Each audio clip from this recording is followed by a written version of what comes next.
Class അവസാനിപ്പിക്കാം. നോമ്പുമായി ബന്ധപ്പെട്ട നോമ്പിന്റെ ശേഷം അറിയേണ്ട നോമ്പുമായി ബന്ധപ്പെട്ട മസലയാണ്. പക്ഷെ പലതും നോമ്പിന്റെ ശേഷം അറിയേണ്ടതാണ്. അപ്പൊ അങ്ങനത്തെ കുറച്ച് മസലകളൊക്കെയും പറഞ്ഞ് ഇൻഷാ അല്ലാഹ് വളരെ പ്രസക്തമായ വിഷയങ്ങളിലേക്ക് പ്രവേശിക്കണമെന്ന ആഗ്രഹമുണ്ട്. പലവരും സക്കാത്തൊക്കെ കൊടുത്ത് ഇനിയിപ്പോ അടുത്ത കൊല്ലം നോക്കാം എന്ന് വിചാരിച്ച് ആ അക്കൗണ്ടൊക്കെയും പൂട്ടിവെച്ചവരുണ്ട്. ഇൻഷാ അല്ലാഹ് അധികം വൈകിപ്പിക്കാതെ ആ അക്കൗണ്ട് പൂട്ടിവെച്ചവരെ കൊണ്ട് തുറപ്പിക്കണം എന്നൊരാഗ്രഹം KMICയുടെ പ്രവർത്തകർക്കുണ്ട്. അത് ഇൻഷാ അല്ലാഹ് അത് പറയുമ്പോൾ ആരുടെയെങ്കിലൊക്കെയും അക്കൗണ്ട് റമളാനിന്റെ മുന്നേ സക്കാത്തിന്റെ അക്കൗണ്ട് തുറക്കുമെന്ന പ്രതീക്ഷയും സാധുവായ എനിക്കുണ്ട്. കാരണം പറയുമ്പോൾ വിഷയത്തിന്റെ ഗൗരവം മനസ്സിലാക്കി ഉൾക്കൊള്ളുന്ന ശ്രോതാക്കൾ KMICയുടെ സമ്പത്താണ്. ഞാൻ പറയുന്നത് ഒരുപാട് ആളുകളോട് പറയുമ്പോൾ എല്ലാവരും അത് ഉൾക്കൊള്ളണം എന്നില്ല.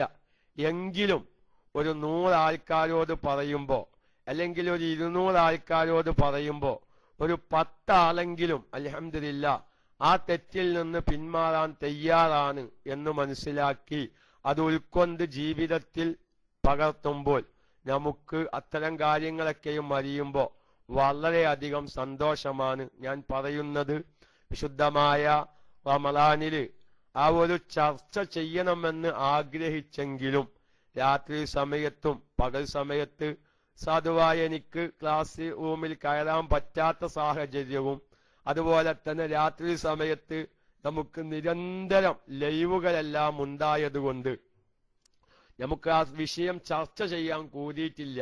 എനിക്കത് ചർച്ച ചെയ്താൽ നമ്മുടെ ക്ലാസ് റൂമിലെ ഒരുപാട് ശ്രോതാക്കൾ ആ വിഷയത്തിൽ ബോധവാന്മാരാകും എന്ന കാര്യത്തിൽ എനിക്ക് ഉറപ്പുണ്ട്.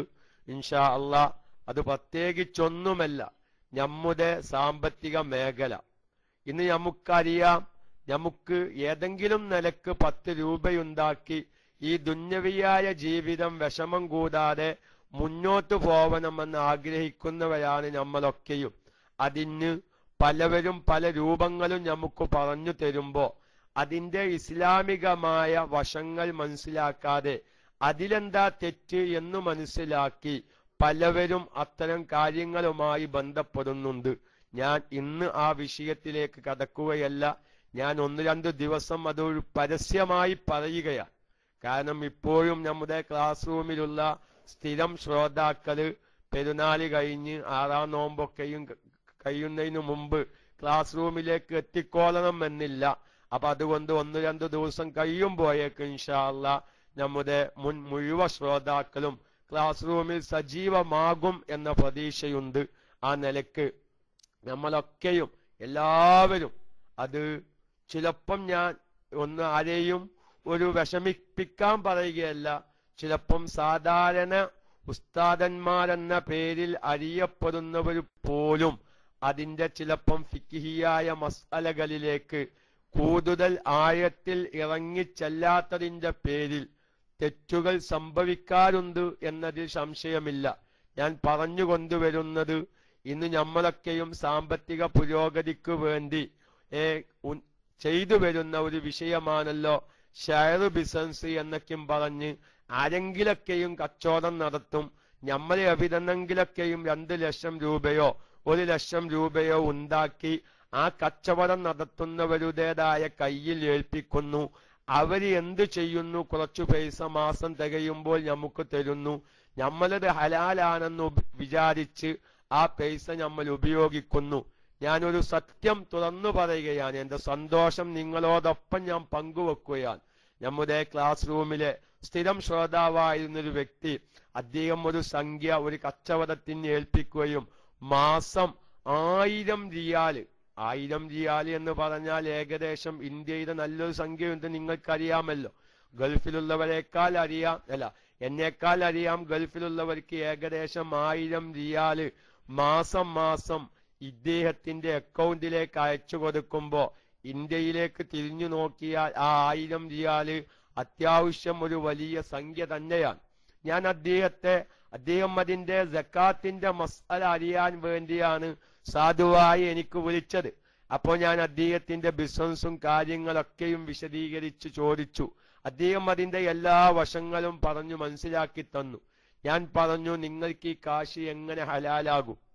ഇസ്ലാമികമായ വീക്ഷണത്തിൽ ഈ കാശ് നിങ്ങൾക്ക് എങ്ങനെ ഹലാലാകുമെന്ന് ചോദിച്ചപ്പോൾ അദ്ദേഹം ആ സംഖ്യ പിൻവലിക്കാൻ തയ്യാറായി എന്ന് കേട്ടപ്പോൾ എനിക്ക് വളരെയധികം സന്തോഷം തോന്നി.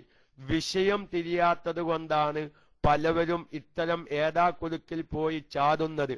അല്ലാഹു തആല നമുക്കത് വിശദമായി പറഞ്ഞ് നമ്മുടെ ക്ലാസ് റൂമിലെ ശ്രോതാക്കൾ അറിയാതെ സാമ്പത്തിക മേഖലയിൽ ചെന്ന് ഹറാമായ നിലക്കുള്ള സാമ്പത്തികമായ മേഖലയിൽ ചെന്ന് പെടുന്നുണ്ടെങ്കിൽ അവരെ അതിൽ നിന്ന് കരകയറ്റാൻ അള്ളാഹു നമുക്ക് അവസരം നൽകുമാറാവട്ടെ എന്ന് മാത്രം ഈ സന്ദർഭത്തിൽ അതിനെ സംബന്ധിച്ച് ഉണർത്തുകയാണ്.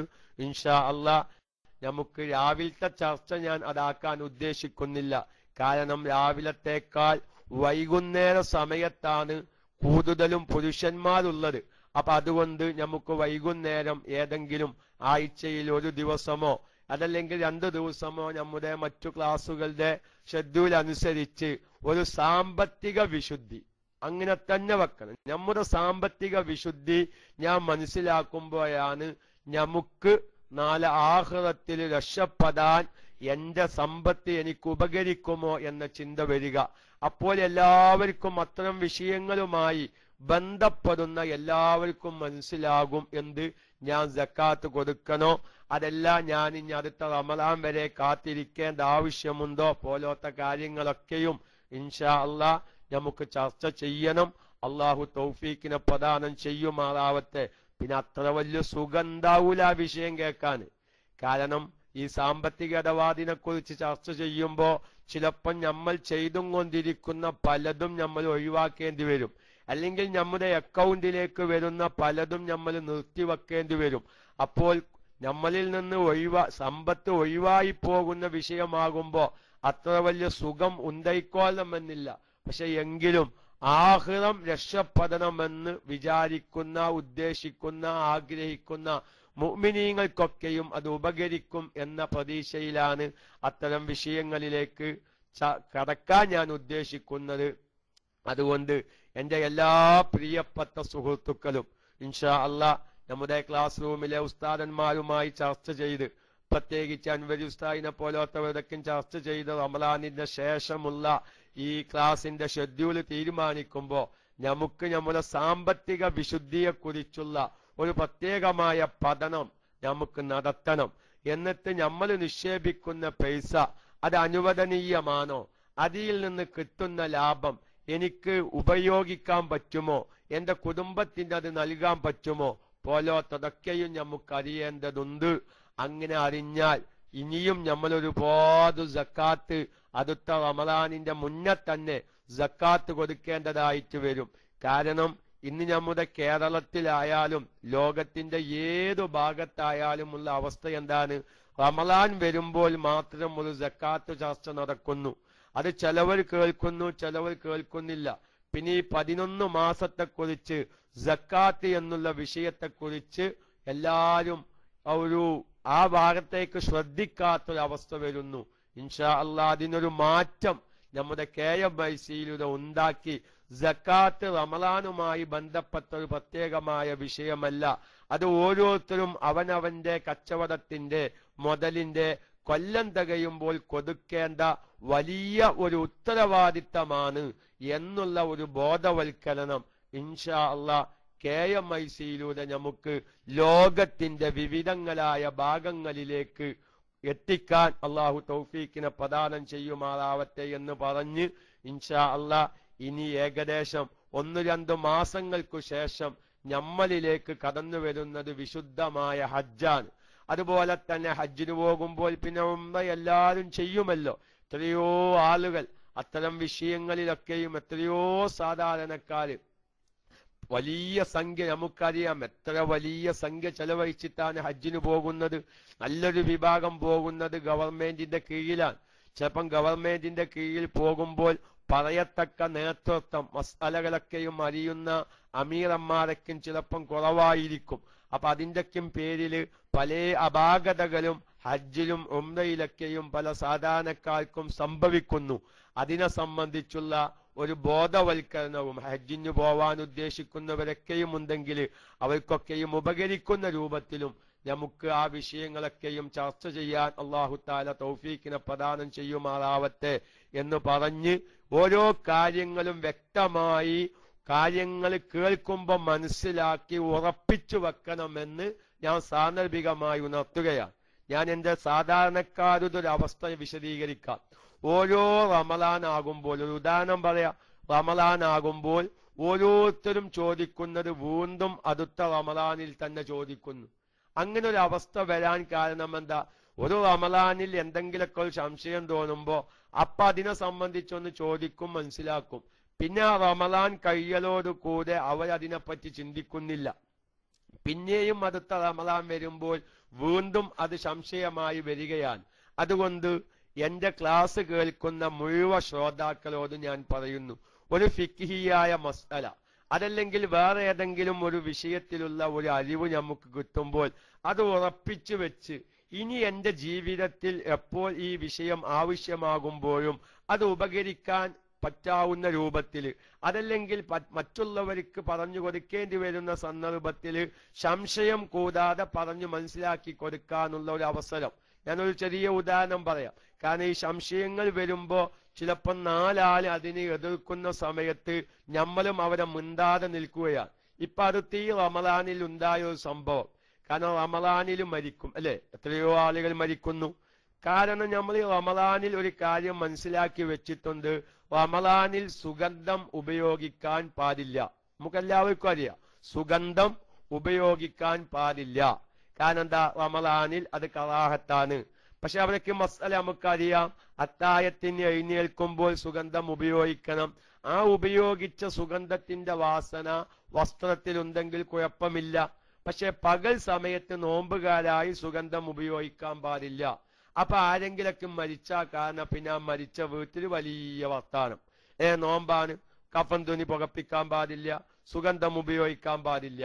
കാരണം അപ്പൊ അവരോട് പറയാനൊരു കുഴപ്പമില്ല. ഞാനൊരു ഉദാഹരണം പറയാം. എല്ലാരും റമളാൻ മാസല്ലേ, സുഗന്ധം ഉപയോഗിക്കാൻ പാടില്ലല്ലോ, പിന്നെ എങ്ങനെയാണ് മയ്യത്തിന്റെ കഫൻ തുണി പുകപ്പിക്ക? മയ്യത്തിന്റെ കഫൻ തുണിയിൽ എങ്ങനെയാണ് സുഗന്ധം ഉപയോഗിക്കുക? അവരുടെ മസ്അല എന്താ? റമളാൻ മാസത്തിൽ സുഗന്ധം ഉപയോഗിക്കാൻ പാടില്ല, സംഗതി ശരിയാണ്. പക്ഷെ മയ്യത്തിനൊരു അവകാശമുണ്ട്, അവന്റെ കഫൻ തുണി സുഗന്ധം ഉപയോഗിക്കുക. അത് മയ്യത്തിന്റെ അവകാശമാണ്. അത് റമളാൻ മാസമായാലും തടയപ്പെടാൻ പാടില്ല. അപ്പൊ ഞാൻ പറയുന്നത്, റമളാൻ മാസത്തിൽ ഒരാൾ മരിച്ചാൽ നമ്മൾ ഇനി അടുത്ത കൊല്ലത്തിലേക്ക് ശ്രദ്ധിക്കേണ്ട ഒരു വിഷയമാണ്. അപ്പൊ റമളാൻ മാസത്തിൽ ഒരാൾ മരിച്ചാൽ അത് ജീവിച്ചിരിക്കുന്നവർക്കാണ് ഈ സുഗന്ധം ഉപയോഗിക്കൽ കറാഹത്ത്, മരിച്ച മയ്യത്തിനല്ല എന്ന വിഷയം വേർതിരിച്ചു മനസ്സിലാക്കാത്തതിന്റെ പേരിലാണ് റമളാനിൽ മരിക്കുകയും മയ്യത്തിന്റെ കഫൻ തുണി പുകപ്പിക്കാൻ നേരത്ത് പ്രശ്നങ്ങൾ ഉണ്ടായിത്തീരുന്നത്. ഞാൻ വളരെ മാതിരി ഉദാഹരണം പറയാം. പല പ്രാവശ്യം നമ്മുടെ ക്ലാസ് റൂമിൽ പറഞ്ഞതാണ്, പക്ഷെ വിഷയവുമായി ബന്ധമുണ്ടായത് കൊണ്ട് ഞാൻ ഒന്നുകൂടി ആവർത്തിക്കുകയാണ്. ഇപ്പോ മയ്യത്തിനെ നമ്മൾ കുളിപ്പിച്ച് എല്ലാം ശുദ്ധിയാക്കി ഒളുക്കുണ്ടാക്കി കൊളുത്തേണ്ട ശേഷം ചിലപ്പം സ്വാഭാവികമായും മയ്യത്തിൽ നിന്ന് ഒളു മുറിയുന്ന വല്ല കാരണങ്ങളും ഉണ്ടായാൽ ആകെക്കൂടെ മരിച്ച വീട്ടിൽ വലിയ പ്രശ്നം കാണാം. മയ്യത്തിന്റെ ഒളു മുറിഞ്ഞു. പക്ഷെ ഇവിടെ സാധാരണക്കാർ മനസ്സിലാക്കി വെക്കേണ്ടത് എങ്ങനെയാണ്? ഒരു ഒളു ചെയ്ത വ്യക്തിയിൽ നിന്ന് ഒളു മുറിയുന്ന കാര്യങ്ങൾ നാലെണ്ണത്തിൽ നിന്ന് ഏതെങ്കിലും ഒന്നുണ്ടായാൽ ഒളു മുറിയും എന്നുള്ളത് അത് മയ്യത്തിനല്ല, ജീവിച്ചിരിക്കുന്നവർക്കാണ്. എത്രയോ മഹല്ലത്തിൽ ചിലപ്പം ഭർത്താവ് മരിച്ചു, കുളിപ്പിച്ച് കഫൻ ചെയ്തു, ലാസ്റ്റ് ഭാര്യ ഒന്ന് കാണാൻ വേണ്ടി വന്നപ്പോ സ്വാഭാവികമായി ഒന്ന് ആ കവിൽ തടത്തിൽ ഒരു ചുംബനം കൊടുത്തു. അതല്ലെങ്കിൽ ഭാര്യ മരിച്ചു കിടക്കുകയാണ്, അവസാനത്തെ ഒരു നോക്ക് കാണാൻ വേണ്ടി ഭർത്താവ് വന്ന സമയത്ത് യാദൃശികമായി വികാരത്തോടു കൂടെയല്ല, തന്റെ പ്രിയപ്പെട്ട ഭാര്യ എന്ന ചിന്തയിൽ ആ കവിൽ തടത്തിൽ ഒരു മുത്തം കൊടുത്തു. ആകെക്കൂടെ പ്രശ്നമുണ്ടാക്കുകയാണ് അവരെ കൂടിയവരൊക്കെയും. മയ്യത്തിന്റെ ഒളു മുറിഞ്ഞു, ഇനി ആദിക്കന്ന് ഒളുണ്ടാക്കി കൊടുക്കണം. പക്ഷെ അവരൊന്ന് വേർതിരിച്ചു മനസ്സിലാക്കിയാൽ ഏതു സാധാരണക്കാരെന്നും വിഷയം വ്യക്തമായി നമുക്ക് ബോധ്യപ്പെടുത്താൻ പറ്റും. ഒളൂ ചെയ്ത വ്യക്തിയിൽ നിന്ന് ഒളൂ മുറിയുന്ന കാര്യങ്ങളുണ്ടായാൽ അത് ആർക്കു മാത്രമാണ് ബാധകം? ജീവിച്ചിരിക്കുന്നവർക്ക് മാത്രമാണ് ബാധകം, മരിച്ചവർക്ക് ആ വിധി ബാധകമല്ല.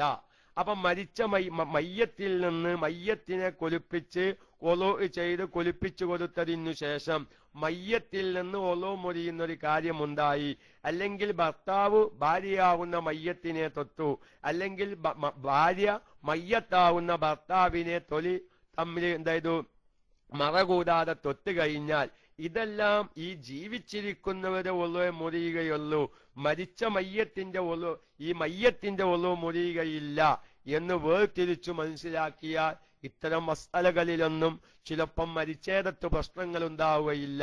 അപ്പൊ ചുരുക്കി പറഞ്ഞാൽ ഞാൻ പറയുന്നത് എന്റെ ക്ലാസ് റൂമിലുള്ള ശ്രോതാക്കളോട് ഓരോ വിഷയങ്ങളും കേൾക്കുന്ന സമയത്ത് എനിക്കത് മനസ്സിലായി എന്നു മാത്രം വെക്കാതെ മറ്റുള്ളവർക്ക് കൂടി പറഞ്ഞു മനസ്സിലാക്കി കൊടുക്കാൻ മറ്റുള്ളവർക്ക് കൂടി പറഞ്ഞു മനസ്സിലാക്കി കൊടുക്കാനുള്ള ഒരവസ്ഥയിലേക്ക് നമ്മൾ മാറണം. ചിലപ്പം ഇപ്പൊ സാധുവായ ഞാനൊരു ഉദാഹരണം പറയാത്തോ, പകൽ സമയത്തൊക്കെ നോമ്പിന് പലോലും വിളിക്കും. സാധുവായ ഞാൻ എന്തായിരിക്കും, ചിലപ്പം ക്ലാസ്സിലായിരിക്കും. ക്ലാസ്സൊക്കെ കഴിഞ്ഞ് നെറ്റിൽ നിന്നല്ല നമ്പറിൽ നിന്നാണ് വിളിച്ചതെങ്കിൽ തിരിച്ചു മിസ്കോൾ ഊതുന്ന സമയത്ത് പലവരും പറയും ഇന്നാലൊരു സംശയം ചോദിക്കാനേന് വിളിച്ചേന്ന്, അതാ വിഷയം കഴിഞ്ഞുപോയി. അപ്പൊ ഞാൻ പറയുന്നത് നമുക്ക് ആവശ്യമുള്ളത് ചോദിക്കാൻ എല്ലാ സമയത്തും നമ്മൾ വിചാരിച്ച ഉസ്താദന്മാരെ അല്ലെങ്കിൽ ബന്ധപ്പെട്ടവരെ കിട്ടിക്കോളണം എന്നില്ല. അതുകൊണ്ട് നമ്മൾ പഠിക്കുന്ന ഓരോ മസ്അലയും അത് ഞാനൊരു സാധാരണക്കാരനാണ്, പക്ഷെ ഞാനൊരു സാധാരണക്കാരനാണെങ്കിലും മറ്റുള്ളവർക്കത് പറഞ്ഞു മനസ്സിലാക്കി കൊടുക്കാനുള്ള ഒരു കഴിവ് കൂടി നമുക്ക് നേടിയെടുക്കാൻ സാധിക്കണം. അതിലേക്ക് ഒന്നുകൂടി ഞാൻ എന്റെ പ്രിയപ്പെട്ട സാധാരണക്കാരായ ശ്രോതാക്കളെ സെറ്റപ്പാക്കിയെടുക്കുകയാണ്. കാരണം അത് നല്ലത്. അപ്പോഴാണ് നമ്മളൊരു ഇൽമ് പഠിച്ചു പൂർത്തിയായി എന്ന് പറയാൻ പറ്റുള്ളൂ.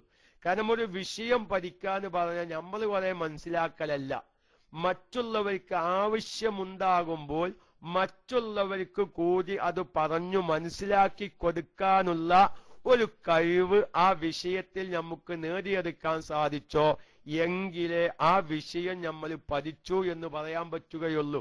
അപ്പൊ അതുകൊണ്ട് ഇത്തരം ഓരോ മസ്അലകൾ അത് സാധാരണക്കാരോട് ഞാൻ പ്രത്യേകിച്ചു പറയുന്നു, മനസ്സിലായിട്ടില്ലെങ്കിൽ വീണ്ടും ചോദിക്കാം. കാരണം പ്രത്യേകിച്ച് ഈ മരിച്ചേടത്തുള്ള മസ്അലകൾ അതിന്റെ സാധാരണക്കാരെ ഞാൻ ഒന്നുകൂടി ഗൗരവത്തിൽ ആ വിഷയം അറിയിക്കാൻ. കാരണം ഒരു വ്യക്തി മരിച്ചാൽ ഒരു നാട്ടുകാര് മാത്രമായിരിക്കില്ല ആ വീട്ടിൽ, പല രാജ്യത്തിനും ജനങ്ങൾ വന്നിട്ടുണ്ടാവും. അവന്റെ സുഹൃത്തുക്കള്, കേട്ടറിഞ്ഞവര്, അവന്റെ കുടുംബമിത്രാദികള്, ബന്ധുപ്പാത്തേര് പലവരും വന്നിട്ടുണ്ടാവും.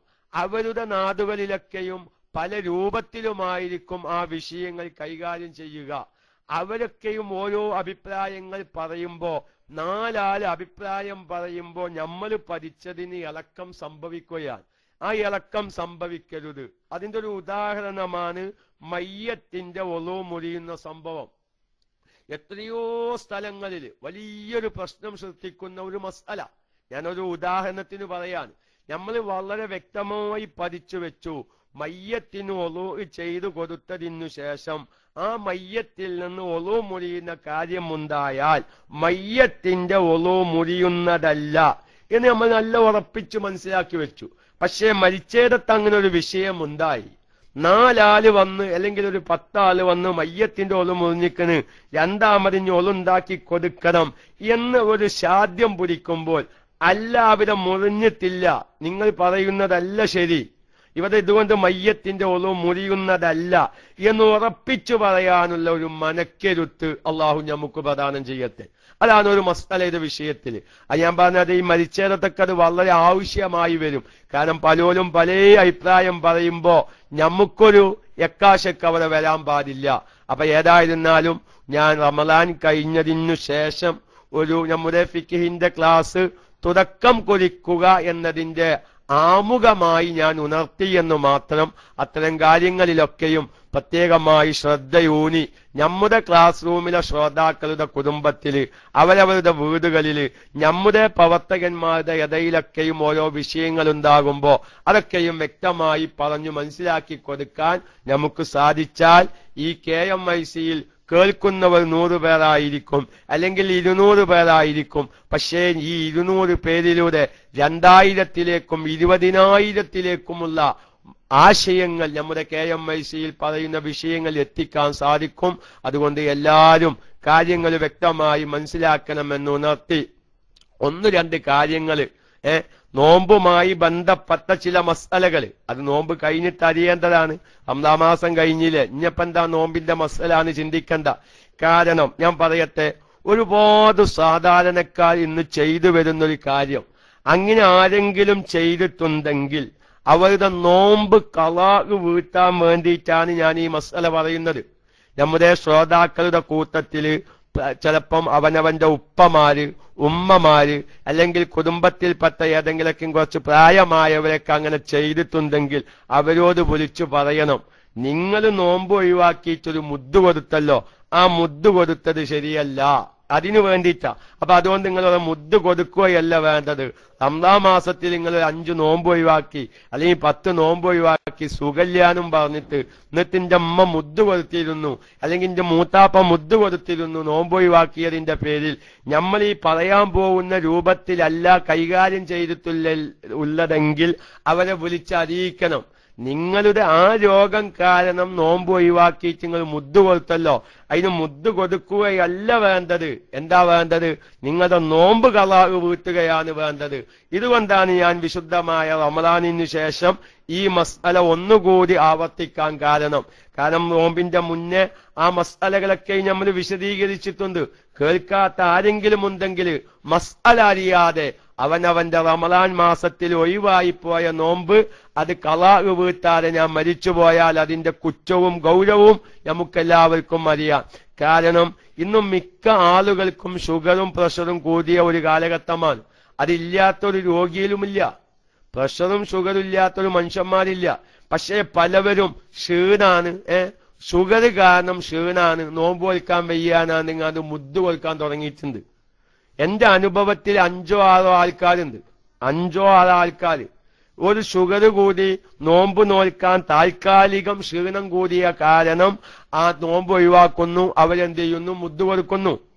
വാസ്തവത്തില് നോമ്പ് രോഗം കാരണം നോമ്പ് ഒഴിവാക്കാം. ഉദാഹരണത്തിന് ശക്തിയായ തലവേദന, അല്ലെങ്കിൽ ശക്തിയായ വയറുവേദന, എന്തെങ്കിലും ഒരു മരുന്ന് കഴിക്കൽ അത്യാവശ്യമായി വന്നു, നോമ്പ് മുറിക്കാം. പക്ഷെ അതിപ്പോ രോഗം കാരണമാണ് നോമ്പ് ഒഴിവാക്കിയെന്നും പറഞ്ഞാണ്ട് മുദ്ദ് കൊടുക്കല, അങ്ങനെ ഒരു മസലയില്ല. രോഗം കാരണം നോമ്പ് ഒഴിവാക്കി മുദ്ദ് കൊടുക്കേണ്ട മസല ഏതാണ്? ആ രോഗം ഇനി ഒരിക്കലും ഭേദമാകുമെന്ന് പ്രതീക്ഷയില്ലാത്ത രോഗമാവണം. അതിന് എന്ത് വേണം? ആരെങ്കിലും ഒരാൾ പറഞ്ഞിട്ട് കാര്യമില്ല. ഫിഖിന്റെ ഗ്രന്ഥങ്ങൾ വളരെ വ്യക്തമായി പറയുന്നു, സ്വീകാര്യയോഗ്യമായ 1-ലധികം ഡോക്ടർമാര് എന്ത് പറഞ്ഞു? ഈ രോഗം ഇനി ഭേദമാകൂല, ആ രോഗത്തോടുകൂടെ ആ രോഗിക്ക് നോമ്പ് നോൽക്കാനും സാധ്യമല്ല. അങ്ങനത്തെ അവസ്ഥയിൽ എത്തിയാൽ ആ രോഗിക്ക് നോമ്പ് ഒഴിവാക്കാം. ഒഴിവാക്കിയ നോമ്പിനു പകരം പിന്നെ എന്ത് ചെയ്താൽ മതി? ആ ഒഴിവാക്കുന്ന വ്യക്തിക്കു സാമ്പത്തിക ശേഷിയുണ്ടെങ്കിൽ ഒരു നോമ്പിന് ഒരു മുദ്ദ് വീതം കൊടുക്കണം. അതും തന്നെ മക്കളല്ല, അതൊക്കെ നമ്മൾ മുമ്പ് പറഞ്ഞിട്ടുണ്ട്. പക്ഷെ വീണ്ടും റമദാനിൽ പല സാധാരണക്കാർക്കും ഇത്തരം അബദ്ധങ്ങൾ ഉണ്ടായതുകൊണ്ട് വീണ്ടും അതൊന്ന് ആവർത്തിച്ചു. ആവർത്തനം പരിവർത്തനം എന്നാണല്ലോ ചൊല്ല്. ആ നിലക്ക് ഞാൻ ഇതൊന്ന് ആവർത്തിച്ചതാണ്. അപ്പൊ അതുകൊണ്ട് നമ്മുടെ കുടുംബ മിത്രാദികളിൽ ആരെങ്കിലും ഒരു താൽക്കാലിക രോഗത്തിന് വേണ്ടി നോമ്പ് നോൽക്കാൻ സാധിക്കാതെ വരികയും അതിന്റെ പേരിൽ അവർ മുദ്ദ് കൊടുത്ത് ഇനി അങ്ങക്ക് ആ നോമ്പ് ഖളാ വീട്ടേണ്ട ആവശ്യമില്ല എന്നു മനസ്സിലാക്കിയിരിക്കുന്നവരുണ്ടെങ്കിൽ അവരെ നമ്മൾ ബോധവൽക്കരണം നടത്തണം. കാരണം നമ്മുടെ ചുറ്റുഭാഗത്തൊക്കെ ഒരുപാട് ആൾക്കാർ അങ്ങനെ മസാലകൾ മനസ്സിലാക്കി വെച്ചിട്ടുണ്ട്. ചിലപ്പം ചില നോമ്പിന്റെ മുന്നൊരു ഓപ്പറേഷൻ കഴിഞ്ഞു, നമ്മൾ സങ്കല്പിക്കുക, നല്ലൊരു ബൈപ്പാസ് ഓപ്പറേഷൻ കഴിഞ്ഞു, അല്ലെങ്കിൽ ഒരു വയർ ഓപ്പറേഷൻ കഴിഞ്ഞു, ഡോക്ടർ പറഞ്ഞു 2 മാസം മുടങ്ങാതെ കൃത്യമായി ഈ മരുന്ന് കഴിക്കണം എന്ന് പറഞ്ഞു. ഉറപ്പാണല്ലോ, അതിന്റെ അർത്ഥം രോഗം മാറൂലാന. പക്ഷെ ഇങ്ങനത്തെ രോഗങ്ങൾക്കൊക്കെയും താൽക്കാലികമായി നോമ്പ് ഒഴിവാക്കാമെങ്കിലും ആ രോഗം മാറുമെന്ന് അവനിക്ക് പ്രതീക്ഷയുണ്ട്. 2 മാസം മരുന്ന് കഴിച്ചാൽ ഈ രോഗമൊക്കെ മാറി നല്ല ആരോഗ്യത്തിലെത്തും, കുഴപ്പമൊന്നും വരൂല എന്നുള്ള പ്രതീക്ഷയുള്ള രോഗിയാണ്. ഈ രോഗി തൽക്കാലം ഡോക്ടർ 2 മാസം മുടങ്ങാതെ മരുന്ന് കഴിക്കണം എന്ന് പറഞ്ഞതിന്റെ പേരിൽ മാത്രം നോമ്പ് ഒഴിവാക്കാം. അതിന്റെ പേരിൽ മുദ്ദും കൊടുത്ത് ഇനിക്ക് നോമ്പൊന്നും നിർബന്ധമില്ല എന്നും പറഞ്ഞ് സമാധാനത്തിൽ ജീവിക്കുന്ന പല സാധാരണക്കാരെയും കാണാം. അതുകൊണ്ട് ഞാനൊക്കെ ഒന്ന് ചുരുക്കി സൂചിപ്പിച്ചു പോവുകയാണ്. പലതും അങ്ങനത്തെ നോമ്പുമായി ബന്ധപ്പെട്ട പല സംശയങ്ങളും പലവരും ഇന്നലും മിഞ്ഞാനൊക്കെ ആയി ചോദിച്ചിട്ടുണ്ട്. ഇൻഷാ അല്ലാഹ് ഓരോരുത്തരോടും ഫോണിൽ സംസാരിക്കാൻ പ്രയാസമുണ്ട്. വ്യാഴാഴ്ചയും വെള്ളിയാഴ്ചയൊക്കെയായി നമ്മുടെ ക്ലാസ് റൂമിൽ ഫിഖിന്റെ ക്ലാസ് നടക്കുമ്പോൾ അത്തരം ചർച്ച ചെയ്യാമെന്ന് വാക്ക് കൊടുത്തത് കൊണ്ട് ഞാനിത് പറയുകയാണ്. അതുകൊണ്ട് എന്റെ പ്രിയപ്പെട്ട സഹോദര സഹോദരിമാര്, അങ്ങനെ മാറുമെന്ന് പ്രതീക്ഷയുള്ള രോഗം കാരണം നോമ്പ് ഒഴിവാക്കിയവരുണ്ടെങ്കിൽ അതിന് മുദ്ദ് കൊടുത്ത് ഇനി നോമ്പ് നിർബന്ധമില്ല എന്ന് കയ്യും കെട്ടി നിൽക്കാൻ പറ്റുകയില്ല. അടുത്ത റമദാനിന്റെ മുന്നെയായി ആ നോമ്പ് ഖളാ വീട്ടിക്കോലണം. കാരണത്തോടുകൂടെ ഒഴിവാക്കിയ നോമ്പാണെങ്കിൽ പെട്ടെന്ന് ഖളാ വീട്ടൽ നിർബന്ധമില്ല. കാരണം കൂടാതെ ഖളാ വീട്ടിയ ഒഴിവാക്കിയ നോമ്പാണെങ്കിൽ പെട്ടെന്ന് ഖളാ വീട്ടലും നിർബന്ധമാണെന്ന് ഉണർത്തുകയാണ്. ഇനി മറ്റൊന്ന്, പലവരും ചോദിച്ചൊരു ചോദ്യം, റമദാൻ കഴിഞ്ഞ് പലവരും ഖളാ ആയിപ്പോയ നോമ്പ് ഖളാ വീട്ടാൻ തയ്യാറായവരുണ്ട്. അപ്പോൾ ഒരാൾക്ക് ഒന്നിലധികം വർഷത്തെ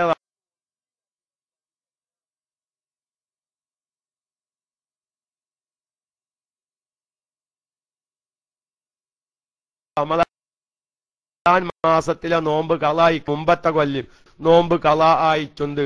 അപ്പൊ അവരെ നിയ്യത്ത് വെക്കുമ്പോ പലവർക്കും സംശയം. കാരണം നമ്മൾ സാധാരണക്കാർ അവരെ ഒന്നും പറഞ്ഞിട്ട് കാര്യമില്ല.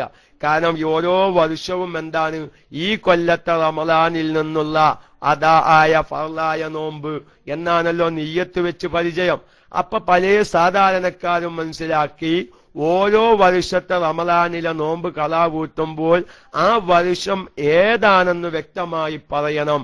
അങ്ങനെ സാധാരണ വെക്കുന്ന നിയ്യത്തിൽ നിന്ന് മനസ്സിലാക്കിയിട്ടുണ്ട്.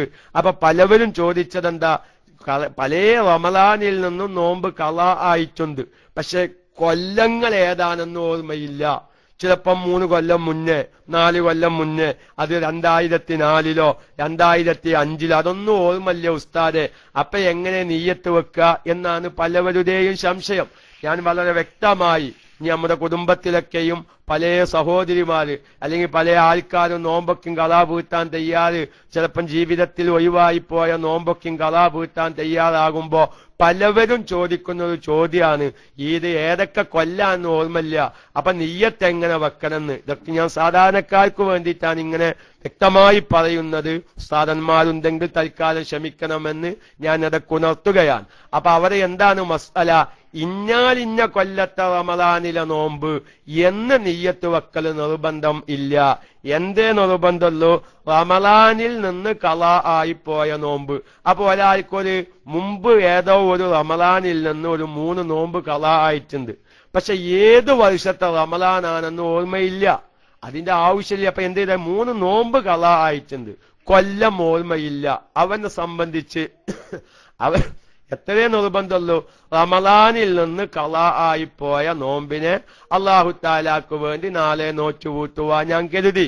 ഇന്ന കൊല്ലത്തെ റമദാനിൽ നിന്ന് ഖളാ ആയിപ്പോയ നോമ്പ് എന്ന് കരുതേണ്ട ആവശ്യം ഇല്ല. ഇനി ഒരാൾക്കറിയാം മൊത്തം ജീവിതത്തിൽ റമദാനിലെ നോമ്പിൽ നിന്ന് ഒരു 25 നോമ്പ് ഖളാ ആയിട്ടുണ്ട്. ഓന്റെ നമ്മുടെ റമദാനില് ഖളാ ആയ നോമ്പിന്റെക്കും ഖളാ വീട്ടാത്തതിന്റെ ഗൗരവം കേട്ടപ്പോ എത്രയോ ആളുകള് നോമ്പ് ഖളാ വീട്ടാനും ഇപ്പൊ അടുത്ത് എനിക്ക് വളരെ സന്തോഷം തോന്നിയ ഒരു വിഷയമാണ്. നമ്മുടെ ക്ലാസ് റൂമിൽ വിത്റുൽ സക്കാത്ത് പൈസയായി കൊടുക്കുന്നതിന്റെ നിയമവശം വിശദീകരിച്ചപ്പോ ചിലവര് ഒന്നും കരുതാതെ ഹനഫി മദ്ഹബ് പ്രകാരം ഞാൻ വിത്റുൽ സക്കാത്ത് കൊടുക്കുന്നു എന്ന നിയ്യത്തൊന്നും വെക്കാതെ ആരോ വന്ന് വിത്റുൽ സക്കാത്തിന് കാശ് ചോദിച്ചു, ഓൻ അതിന് 15 റിയാല് കൊടുത്തു.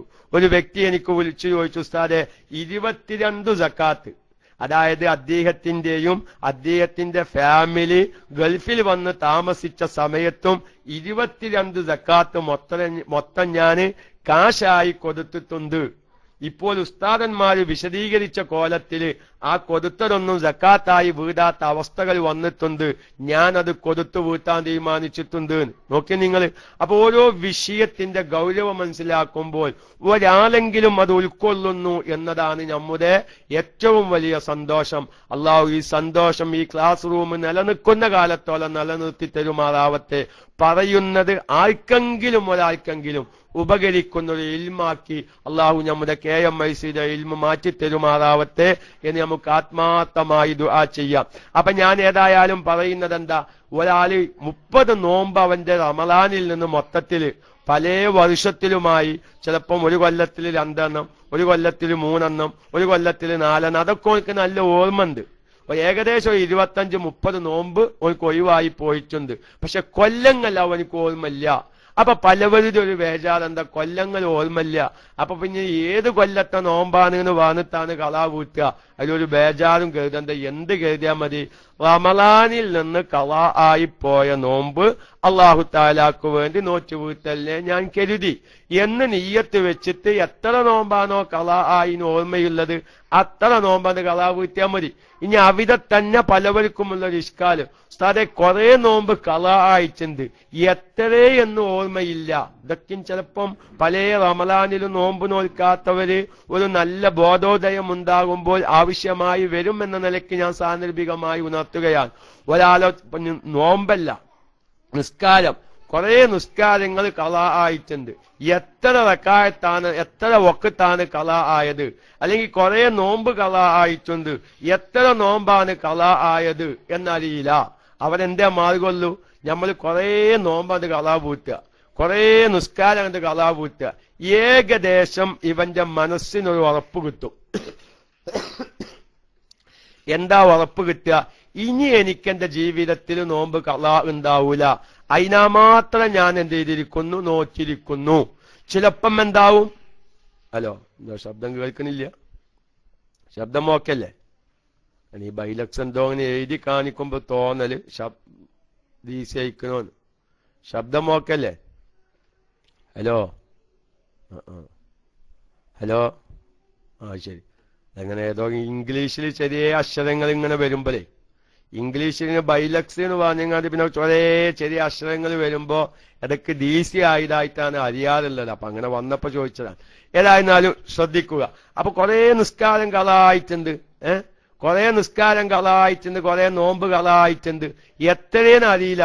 എങ്കിൽ എന്ത് ചെയ്യുക, ഓന്റെ മനസ്സിൽ തോന്നും ഇഞ്ഞ് കുറെ നിസ്കാരങ്ങൾ അത് കളാവൂത്തുമ്പോ ഇഞ്ഞ് കളാ ഉണ്ടാവാൻ സാധ്യതയില്ലാനും മനസ്സിനൊരു തുമഇനീനത്ത് കിട്ടുമല്ലോ. അത്രയും നിസ്കാരങ്ങൾ അത് കളാവൂത്തുക. ചിലപ്പം കുറച്ച് അധികമായിട്ടുണ്ടാവും, ചിലപ്പം 1-2 വഖത്ത് കമ്മി ഉണ്ടാവും. അതെന്നെ നോമ്പിന്റെയും വിധി. അതൊക്കെ അല്ലാഹു തആല നമ്മള് ഇങ്ങനെ കളാ ആയിപ്പോയ നോമ്പുകളും കളാ ആയിപ്പോയ നിസ്കാരങ്ങളും കളാ വീട്ടാൻ അവന്റെ മനസ്സ് ഒരുങ്ങിയല്ലോ. അതാണല്ലോ യഥാർത്ഥത്തിലൊരു തൗബ. വന്നു പോയതിലുള്ള ഖേദമാണല്ലോ തൗബ. അതിന്റെ ബറക്കത്ത് കൊണ്ട് അല്ലാഹു തആല 1-2 വഖത്തിന് പോയി, അല്ലെങ്കിൽ 1-2 നോമ്പ് ഒഴിവായി, അതിന്റെ പേരിൽ അല്ലാഹു ശിക്ഷിക്കുകയില്ല. എന്റെ റബ്ബ് എനിക്കത് പൊറുത്തു തരും എന്ന നല്ല വിശ്വാസമാണ് വേണ്ടത്. കൂട്ടത്തിൽ കൊല്ലം 5 കൊല്ലത്തിന് സക്കാത്ത് കൊടുക്കാത്ത ആൾക്കാർ ഇക്കൊല്ലത്തെ റമളാനിൽ നിന്ന് 2-3 ആൾക്കാർ അങ്ങനെ വിളിച്ചു ചോദിച്ചു, 4 കൊല്ലായി സക്കാത്ത് കൊടുത്തിട്ടില്ല. അപ്പൊ ഞാൻ ഇനി എല്ലാ കൊല്ലത്തിനും സക്കാത്ത് കൊടുക്കണം എന്നാണ് മസ്അല. അപ്പൊ അവരുടെ ചോദ്യം വന്നതെന്താ, ഉസ്താദെ ഓരോ കൊല്ലവും സ്റ്റോക്ക് എടുപ്പ് നടത്തേണ്ടേ, എന്നിട്ട് അതിന്റെ 2.5% സക്കാത്ത് കൊടുക്കേണ്ടത്.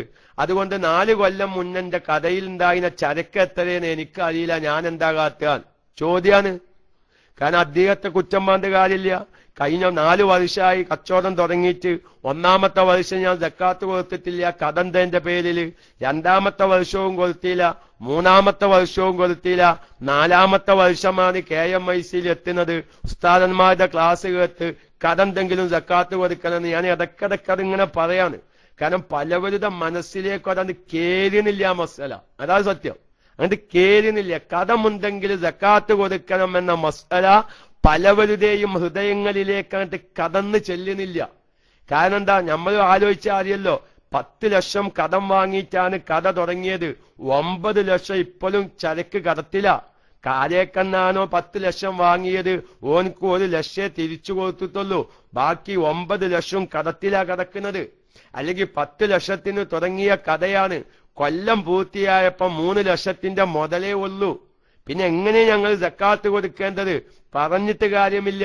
അള്ളാഹു നിങ്ങളിതാക്കുകയല്ല, ഇസ്ലാം നിങ്ങളെ വിഷമിപ്പിക്കുകയല്ല. കടമുണ്ടോ എന്നതല്ല നോട്ടം, സക്കാത്ത് കൊടുക്കാനുള്ള സംഖ്യ വസ്തു ഇവന്റെ കൈവശമുണ്ടോ എന്നതിലേക്കാണ് നോട്ടം. ഇൻഷാ അല്ലാഹ് വരാൻ പോകുന്ന ഹജ്ജുമായി ബന്ധപ്പെട്ട ചില മസ്അലകൾ നമുക്ക് പറയാനുണ്ട്. അത് പറയുമ്പോഴൊക്കെയും എത്രയോ പേര് ഹജ്ജ് നിർബന്ധമായി കിടക്കുന്നുണ്ട്. മസ്അല അറിയാത്തതിന്റെ പേരിൽ എനിക്ക് ഹജ്ജ് നിർബന്ധമില്ല എന്ന് വിശ്വസിക്കുന്ന നല്ലൊരു വിഭാഗം നമ്മുടെ മഹല്ലത്തിലും നമ്മുടെ ഗ്രാമപ്രദേശങ്ങളിലുമുണ്ട്. പക്ഷേ വളരെ വ്യക്തമായി ഓരോന്നും സന്ദർഭത്തിനനുസരിച്ച് എതൊക്കെ പറയുമ്പോഴാണ് പലവരും ബോധവന്മാരാകുന്നത്. അപ്പൊ ഞാൻ പറയുന്നത്, 4 കൊല്ലം സക്കാത്ത് കൊടുത്തിട്ടില്ല, 4ാമത്തെ കൊല്ലം KMICയുടെ ക്ലാസ് കേട്ടു, ഏതോ ഒരു ഉസ്താദിന്റെ ക്ലാസ് കേട്ടു. കൂട്ടത്തിൽ ഞാനൊരു കാര്യം ഉണർത്തട്ടെ. എനിക്കുണ്ടായ അനുഭവമല്ല, എന്റെ ഒരു സുഹൃത്ത് മഞ്ചേരി ഭാഗത്ത് നിന്ന് വിളിച്ചു ചോദിച്ചൊരു ചോദ്യം ഒന്ന് ആലോചിച്ച് നോക്കി. അബൂ റയ്യാൻ ചില കാര്യങ്ങൾ പറയുമ്പോൾ ചിലവര് പറയും അതൊക്കെ വെറുതെ തോന്നലാത്തുകളാണെന്ന്. നമ്മുടെ സാധാരണക്കാരൊരു അവസ്ഥ, ഒരു സുഹൃത്ത് ഈ നോമ്പിന് എനിക്ക് വിളിക്കാൻ, എന്താ വിഷയം എന്നറിയോ? അദ്ദേഹത്തിന്റെ നാട്ടിൽ ഒരു സഹോദരി, ഏകദേശം 33 വയസ്സായിരിക്കുന്നു ആ സഹോദരിക്ക്. ആ സഹോദരി 33 വയസ്സുവരെയും വലിയ അശുദ്ധിക്ക് വേണ്ടി കുളിക്കുമ്പോ നിയ്യത്ത് വെച്ചിരുന്നത് ചെറിയ അശുദ്ധിയെ ഉയർത്തുന്നു എന്ന് കരുതിയിട്ടാണ്. നോക്കി, നമ്മുടെ മഞ്ചേരി ഒരു ഗ്രാമത്തിലുള്ള ഒരു സ്ത്രീയുടെ ഒരു അവസ്ഥ എന്ന് പറഞ്ഞത്. ഈ സ്ത്രീ എവിടെയാണ് താമസിക്കുന്നത്? മലപ്പുറം ജില്ലയിൽ മഞ്ചേരിയിൽ. ആ സ്ത്രീയുടെ കുടുംബത്തിലാളില്ലേ, വീട്ടിലാളുണ്ടാവുകയില്ലേ? കാരണം ഏതോ ഒരു ക്ലാസ് കേട്ടപ്പോ അപ്പോഴാത്ര ഈ സഹോദരിക്ക് ബോധം വരുന്നത്, ഞാൻ ഇതുവരെ വെച്ച നിയ്യത്തുകളൊന്നും ശരിയല്ലല്ലോ. എന്താണ് അബൂ റയ്യാനെ അതിന്റെ മസ്അലാന്ന് ചോദിച്ചു. എന്താ പറയാ? ഒരു വലിയ അശുദ്ധിക്ക് വേണ്ടി പ്രായപൂർത്തിയായതം മുതൽ 10, 16, 17 കൊല്ലം ഒരു സഹോദരി നിയ്യത്ത് വെച്ചിരുന്നത് കുലിക്കുന്ന സമയത്ത് നിർബന്ധമായ കുലിയുടെ നേരത്ത് ചെറിയ അശുദ്ധിയെ ഉയർത്തുന്നു എന്ന് നിയ്യത്തും വെച്ച് കുലിച്ചാല് എന്താ അവിടെ മസ്അലണ്ട? ഈ 17 കൊല്ലത്തെ നിസ്കാരം കളാവൂത്തണെന്ന് പറഞ്ഞാൽ നടക്കുന്ന കാര്യം. അപ്പൊ അതിപ്പോ നമുക്ക് എങ്ങനെ പറയാൻ പറ്റുമോ? പറഞ്ഞിട്ട് ആ വിഷയം നടക്കുമോ? ഞാനൊന്ന് ഞാനൊന്ന് സൂചിപ്പിക്കുകയാണ്. ഇങ്ങനെ ചിലപ്പം അബദ്ധം വരുന്നത് 100 ആൾക്കാരെ വിളിച്ചു വരുത്തി ഒരു മസ്അല വിശദീകരിക്കുമ്പോ 99 ആളുകൾക്കും ആ മസ്അല ആവശ്യമുണ്ടാവൂല. ഒരാൾക്ക് ചിലപ്പോൾ ആ മസ്അല ഉപകാരം ചെയ്യുകയാണ്. ഉദാഹരണം പറയാം, ആ ഒരു ക്ലാസ്സിൽ ആ ഒരു ഉസ്താദ് വിഷയം പറഞ്ഞു, വലിയ അശുദ്ധിയെ ഉയർത്തുമ്പോ വെക്കേണ്ട നിയ്യത്തിന്റെ രൂപം പറഞ്ഞതാ. അപ്പോഴാണ് ആ ക്ലാസ്സിൽ നിന്ന് ഒരു സഹോദരി, റബ്ബേ അങ്ങനെയാണെങ്കിൽ ഇതുവരെ ഞാൻ നിയ്യത്ത് വെച്ചതൊന്നും ശരിയായിട്ടില്ലല്ലോ എന്ന ബോധോദയം ഉണ്ടാവുന്നത്. അപ്പൊ ഞാൻ പറയുന്നത്, അങ്ങനെ 4ാമത്തെ കൊല്ലം KMICയിലെത്തി, കടമുണ്ടെങ്കിലും സക്കാത്ത് കൊടുക്കണമെന്ന വിവരം അദ്ദേഹത്തിന് കിട്ടി. പക്ഷേ അദ്ദേഹത്തിനുള്ള സംശയം എന്താ? ഉസ്താദെ, കൊല്ലം തികയുമ്പോ സ്റ്റോക്ക് എടുപ്പ് നടത്തിയിട്ടല്ലേ സക്കാത്ത് കൊടുക്കേണ്ടത്? 4 കൊല്ലം മുന്നേ അല്ലെങ്കിൽ 3 കൊല്ലം മുന്നേ എന്റെ കടയിലുണ്ടായിരുന്ന ചരക്കിന്റെ വില എത്രയാണെന്ന് എനിക്ക് കൃത്യമായി അറിയില്ല, ഞാൻ എന്തു ചെയ്യും? അവിടെ മസ്അല എന്താ? ഏകദേശം ഒരു നിഗമനം ഉണ്ടാവുമല്ലോ.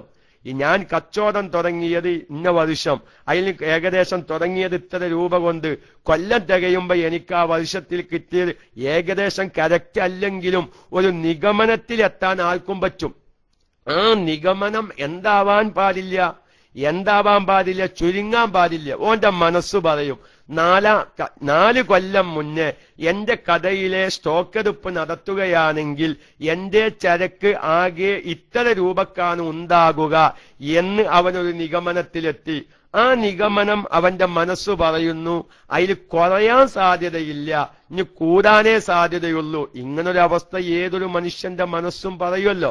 ആ ഒരവസ്ഥ പരിഗണിച്ച് അവന്റെ ചരക്കിന് 4 കൊല്ലം മുന്നേ വില കെട്ടണം, അതിന്റെ 2.5% അവൻ സക്കാത്ത് ഖളാ വീട്ടിക്കൊള്ളണം, പിന്നീട് കൊടുത്ത് വീട്ടിക്കൊള്ളണം.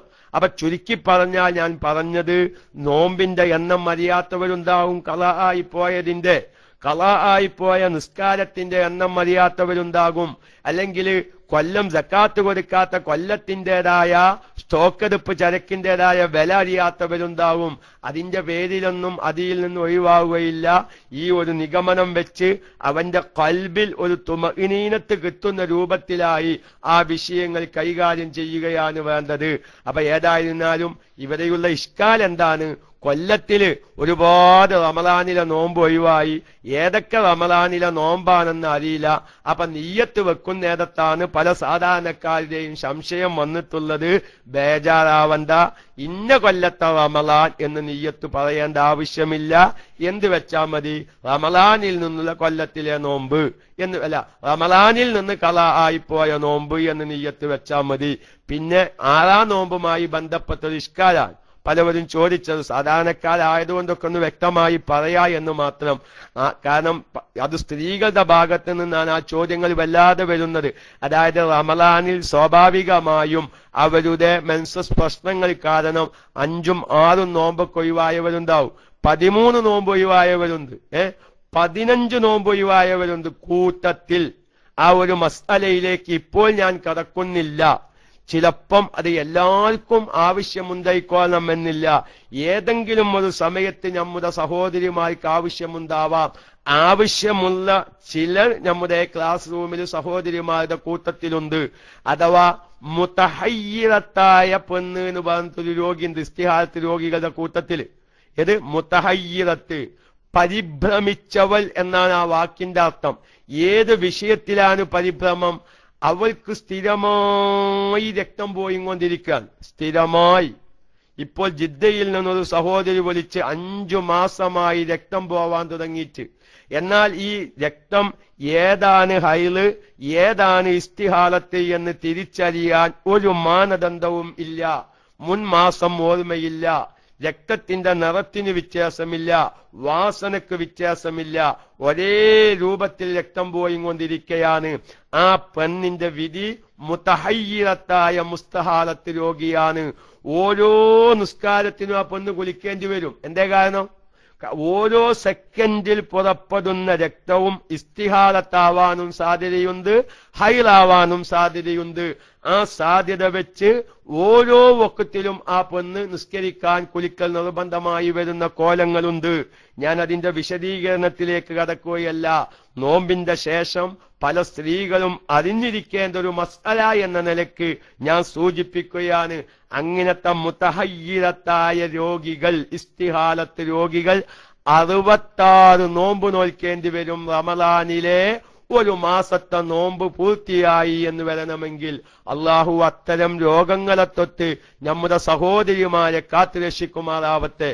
റമളാനിലെ 29, ചിലപ്പം ചില റമളാനിൽ 30 നോമ്പ് ഉണ്ടായിന്ന് വരും, ചില റമളാനിൽ 29 നോമ്പ് എന്തായുള്ളൂ എന്ന് വരും. ഈ 29 നോമ്പുള്ള റമളാനാണെങ്കിലും 30 നോമ്പുള്ള റമളാനാണെങ്കിലും ആ ഒരു മുതഹയ്യിറത്തായ ഏതാണ് ഇസ്തിഹാലത്ത്, ഏതാണ് ഹൈള് എന്ന് തിരിച്ചറിയാത്ത ഒരുപാട് സഹോദരിമാര് നമ്മുടെ കൂട്ടത്തിലുണ്ട്. പക്ഷേ അവരുടെ നോമ്പ് സഹീഹാവാൻ എന്ത് വേണ്ടി വരും? 66 നോമ്പ് നോൽക്കേണ്ട മസ്അലയുണ്ട്. 66 നോമ്പ് ഒറ്റടിക്കാണ്ട് നോറ്റാ പോരാ, അതിന്റെ 30 നോമ്പ് തുടർച്ചയായി നോൽക്കണം. 66 നോമ്പ് എങ്ങനെ നോൽക്കുക? യഥവിട്ടെങ്ങാണ്ട് ഒരു ദിവസം നോൽക്കുക, ഒരു ദിവസം നോൽക്കാതിരിക്കുക, പോലോത്തതൊന്നും ചെയ്താൽ പോരാ.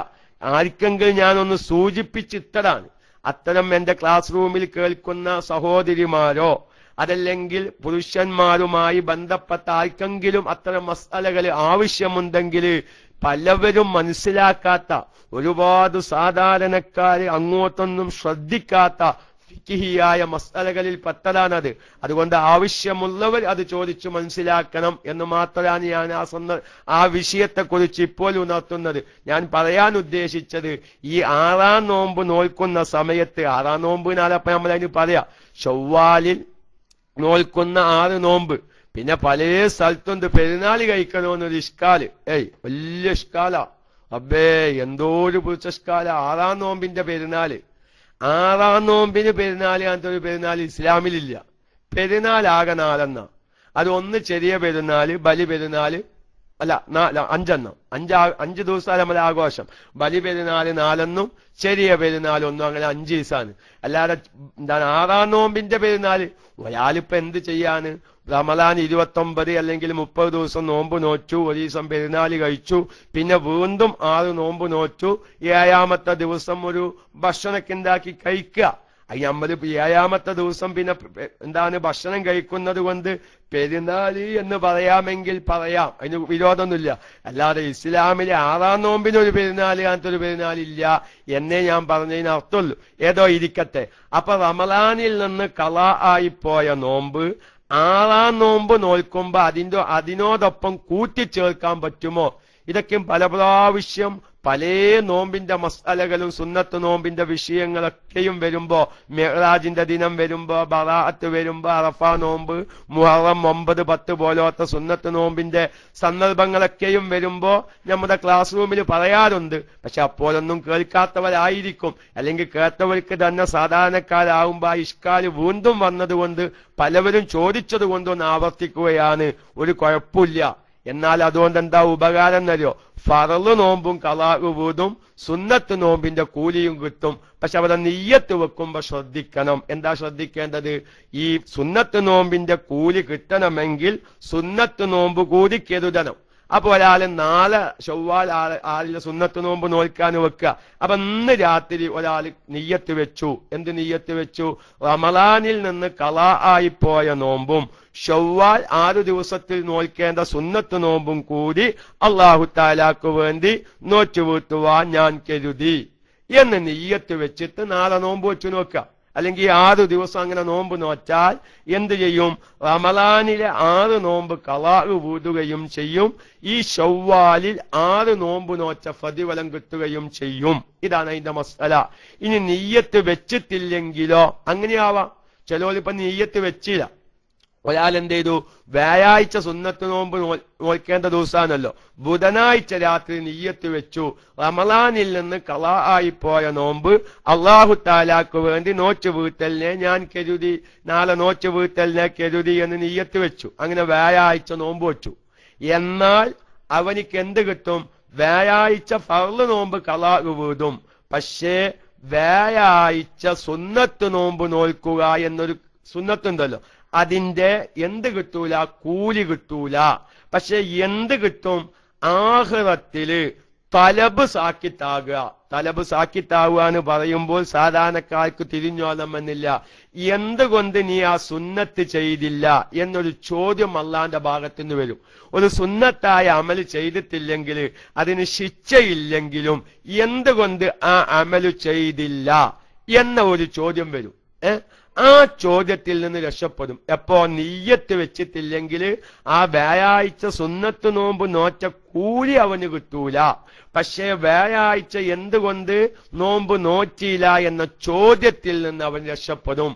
നിയ്യത്ത് വെച്ചാലോ സുന്നത്തായ നോമ്പ് നോൽക്കേണ്ട ദിവസം ആ സുന്നത്ത് നോമ്പിനെയും റമളാനിൽ നിന്ന് ഖളാ ആയിപ്പോയ നോമ്പ് ഖളാ വീട്ടല് രണ്ടിനും കൂടി കരുതിയാൽ നോമ്പ് ഖളാ വീടുകയും ചെയ്യും, ആ സുന്നത്ത് നോമ്പിന്റെ പ്രതിഫലം കിട്ടുകയും ചെയ്യും എന്നും എന്റെ പ്രിയപ്പെട്ട സാധാരണക്കാർ അറിയിക്കുന്നു. നമ്മുടെ സ്ത്രീകൾ ചോദിച്ചവരൊക്കെ കേൾക്കുന്നുണ്ടാകും എന്ന പ്രതീക്ഷയിലാണ്. ഇനി നമ്മുടെ പുരുഷന്മാരോട് പറയുന്നു, ചിലപ്പോൾ നിങ്ങളെ ഭാര്യന്മാരെന്ത് ചെയ്യും? അങ്ങനെ ഒരു ചോദ്യം, അതൊരു ചോദ്യമാണ്. 6 നോമ്പിനെ നേർച്ചയാക്കിയാൽ എങ്ങനെ നിയ്യത്ത് വെക്കും? അപ്പൊ നമ്മൾ നേർച്ചയായ നോമ്പിനെ നിയ്യത്ത് വെക്കണം. ശവ്വാൽ 6 നോമ്പ് നോൽക്കൽ നേർച്ചയാക്കപ്പെട്ട നോമ്പിനെ അല്ലാഹു തആലാക്ക് വേണ്ടി നാളെ നോറ്റ് വീട്ടലിനെ ഞാൻ കരുതി എന്ന് തന്നെ നിയ്യത്ത് വെക്കണം. വെറും സുന്നത്ത് നോമ്പിന് മാത്രം കരുതിയ പോരാ. അത് പ്രത്യേകം എല്ലാവരും ശ്രദ്ധിക്കണം. ആ ചോദ്യകർത്താവിനോട് പ്രത്യേകം അറിയിക്കുന്നു. അപ്പൊ നമ്മൾ എന്ത് ചെയ്തു? റമദാനിലെ നോമ്പ് അല്ല, ശവ്വാൽ 6 ദിവസത്തെ നോമ്പ് നോൽക്കാൻ നേർച്ചയാക്കിയാൽ ശവ്വാൽ 6 ദിവസത്തിലെ സുന്നത്ത് നോമ്പിന് അള്ളാഹു തആലാക്ക് വേണ്ടി ഞാൻ നോൽക്കുന്നു എന്ന് കരുതിയിട്ട് കാര്യമില്ല. അപ്പൊ എന്താവൂല? നേർച്ചയാവൂല. കാരണം നേർച്ചയാക്കുമ്പോ നേർച്ചയാക്കപ്പെട്ട നോമ്പിനെ അള്ളാഹു തആലാക്ക് വേണ്ടി ഞാൻ നോൽക്കുന്നു എന്ന് തന്നെ കരുതണം. നേർച്ചയാക്കപ്പെട്ട നോമ്പ് നേർച്ചയിലെ നിയ്യത്തിനെ പ്രത്യേകം വ്യക്തമാക്കി കരുതേണ്ടതാകുന്നു. അപ്പൊ അതുകൊണ്ട് സുന്നത്തായ നോമ്പിന്റെ കൂട്ടത്തില് റമളാനിൽ നിന്ന് ഖളാ ആയിപ്പോയ നോമ്പിനെ കൂട്ടത്തിൽ കരുതി, രണ്ടും പാടെ കരുതിയിട്ട് സുന്നത്തായ നോമ്പിന്റെ ദിവസങ്ങളിൽ നോമ്പ് നോറ്റാൽ നോമ്പിന്റെ പ്രതിഫലവും കിട്ടും. അതോടൊപ്പം അല്ല, സുന്നത്ത് നോമ്പിന്റെ പ്രതിഫലവും കിട്ടും. ഫർളായ നോമ്പ് ഖളാ വീടുകയും ചെയ്യും. ഇനി നിയ്യത്ത് വെച്ചിട്ടില്ലെങ്കിലോ ഫർളായ നോമ്പിനെ ഖളാ വീട്ടലിനെ മാത്രമേ കരുതിയിട്ടുള്ളൂ. സുന്നത്ത് നോമ്പിന്റെ നിയ്യത്ത് കൂട്ടിച്ചേർത്തി വെച്ചിട്ടില്ലെങ്കിൽ അവിടെ സുന്നത്ത് നോമ്പിന്റെ പ്രതിഫലം കിട്ടുകയില്ല. പക്ഷെ എന്തിൽ നിന്ന് ഒഴിവാകും? ആ സുന്നത്ത് എന്തുകൊണ്ട് ചെയ്തില്ല എന്ന ചോദ്യത്തിൽ നിന്ന് ഒഴിവാകുന്നതാണ്. ഇനി മറ്റൊന്ന്, പലവരും ചോദിച്ചൊരു ചോദ്യം, അതായത് ഒരാൾക്ക് നേർച്ചയാക്കപ്പെട്ട നോമ്പുമുണ്ട്, റമളാനിൽ നിന്ന് ഖളാ ആയിപ്പോയ നോമ്പുമുണ്ട്, രണ്ടും പാടെ കൂട്ടിച്ചേർത്ത് നോക്കാൻ പറ്റുമോ? അത് പറ്റൂല. കാരണം അത് രണ്ടും നിർബന്ധ.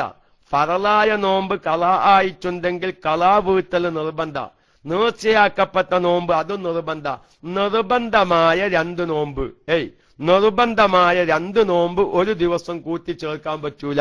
അതുകൊണ്ടാണല്ലോ ഫുഖഹാക്കൾ അവിടെ വേറൊരു മസ്അല ഞാൻ ആവശ്യമില്ല, അടുത്ത റമദാനിലേക്കും ചിലപ്പോൾ ഉപകരിക്കും. നമ്മുടെ ക്ലാസ് റൂമിൽ അത് പറഞ്ഞിട്ടുണ്ട്. റമളാനിൽ ഒരാൾക്ക് നിയ്യത്ത് വെക്കാൻ മറന്നു. ഇപ്പൊ ആവശ്യമില്ലെങ്കിൽ നമ്മളൊരു മസ്അല എന്ന നിലക്ക് പറയാട്ടോ. റമളാനിൽ തലേ ദിവസം നിയ്യത്ത് വെക്കാൻ മറന്നു.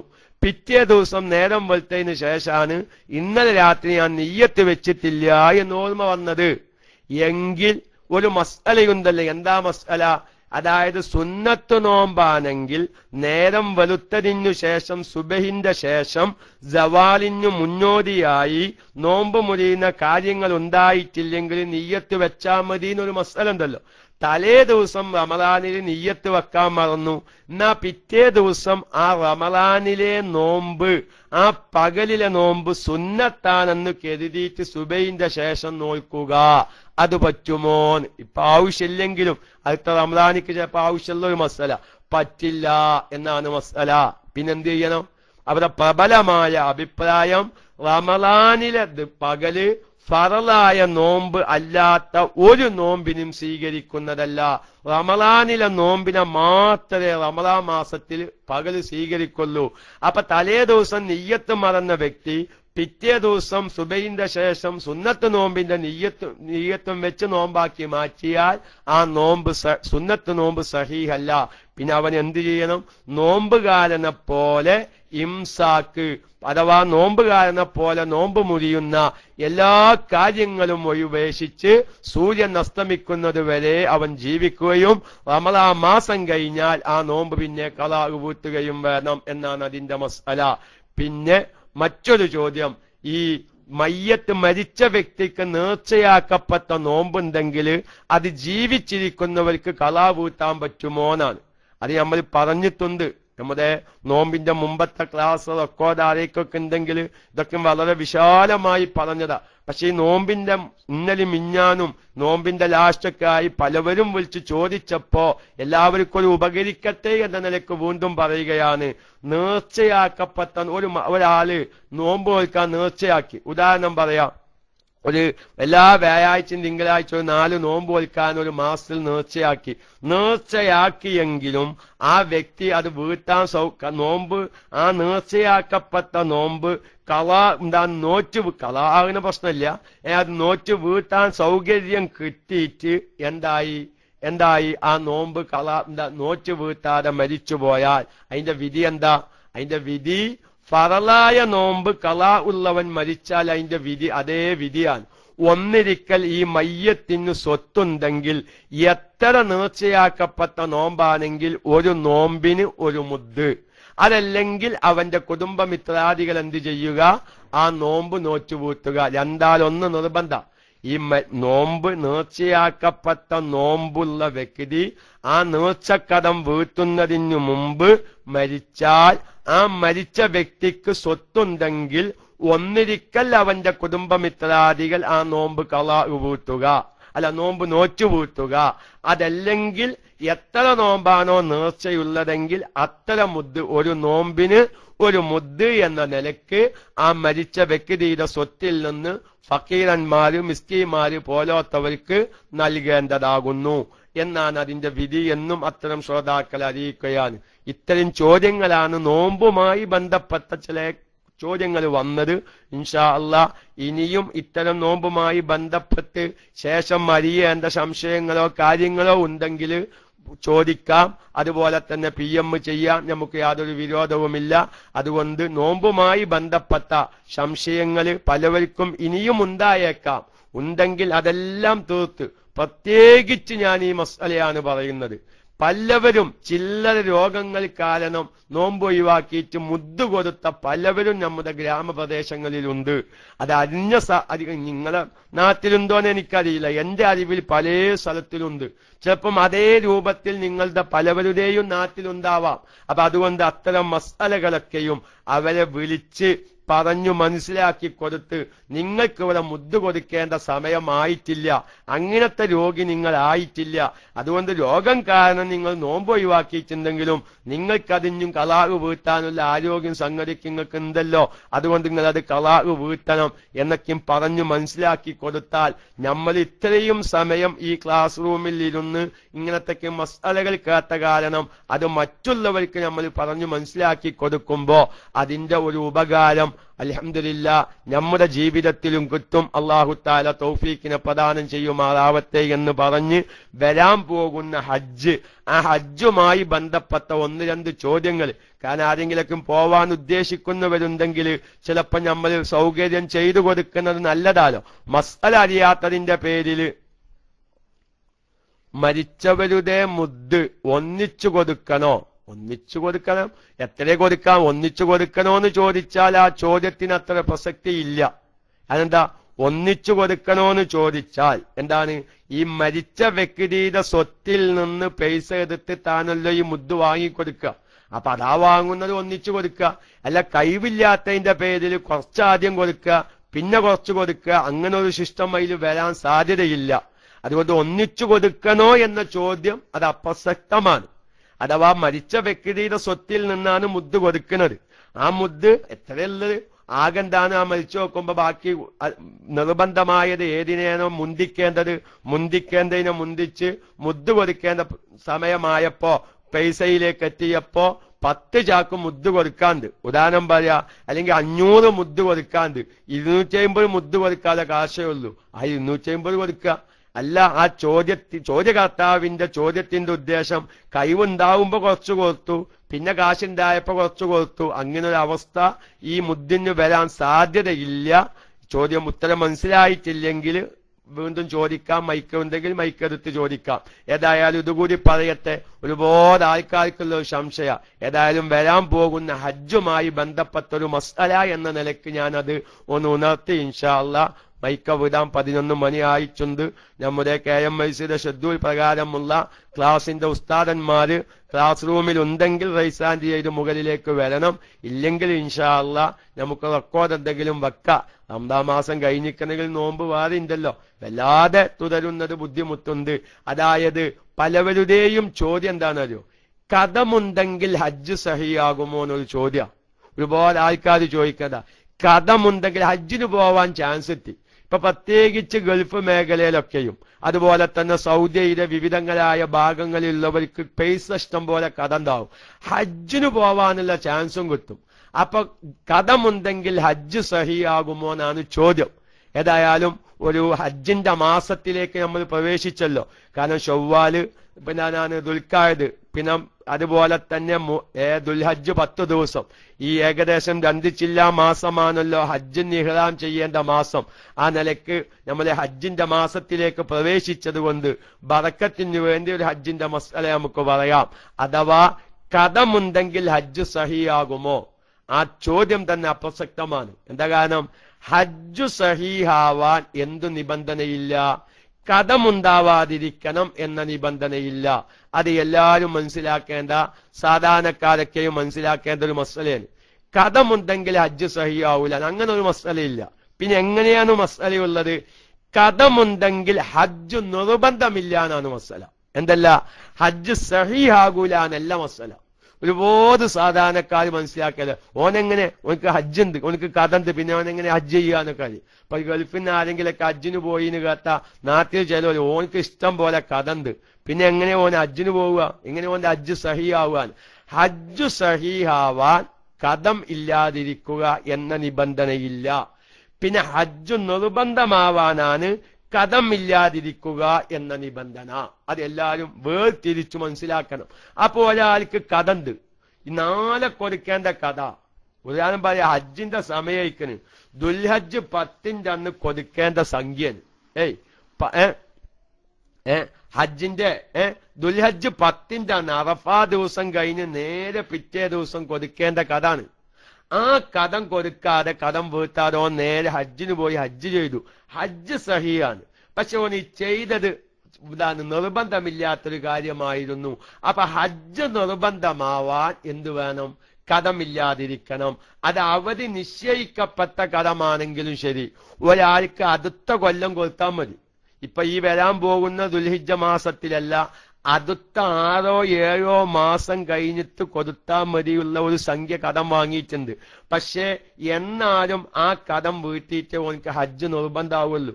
ഇനി ഒരാൾക്ക് കുറച്ച് കടം കൊടുക്കാനുണ്ട്, പക്ഷെ കടം കിട്ടാനുള്ള വ്യക്തി പറഞ്ഞു എന്ത്, ഇത് 2 മാസം വരെ കഴിഞ്ഞിട്ട് തന്നാ മതി, എനിക്ക് ഹജ്ജിന് പോകണമെങ്കിൽ ഹജ്ജിന് പോയിക്കോ എന്നൊരാൾ പറഞ്ഞാൽ ഹജ്ജിന് പോകുന്നോണ്ടൊരു കുഴപ്പമില്ല.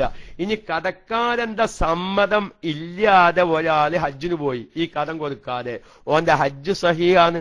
പക്ഷെ ഓൻ ചെയ്തതെന്തായില്ല, നിർബന്ധമില്ലാത്ത കാര്യമായിരുന്നു. അങ്ങനെ കടത്തോട് കൂടെ ഒരാൾ ഹജ്ജ് ചെയ്തു എന്ന് വെക്കുക എങ്കിൽ, ഹജ്ജ് ചെയ്താൽ ആ വ്യക്തിയുടെ നിർബന്ധമായ ഹജ്ജ് ചെയ്തിട്ടില്ലെങ്കിൽ അവന്റെ ഇസ്ലാമികമായ ഫറള് വീടും, ഒരു കുഴപ്പമില്ല. അപ്പൊ പലവരും ചോദിച്ചൊരു ചോദ്യം, പലവരും സംശയിക്കുന്ന ഒരു കാര്യമാണ്, കഥമുണ്ടെങ്കിൽ ഹജ്ജ് സഹിയാകൂല എന്ന്.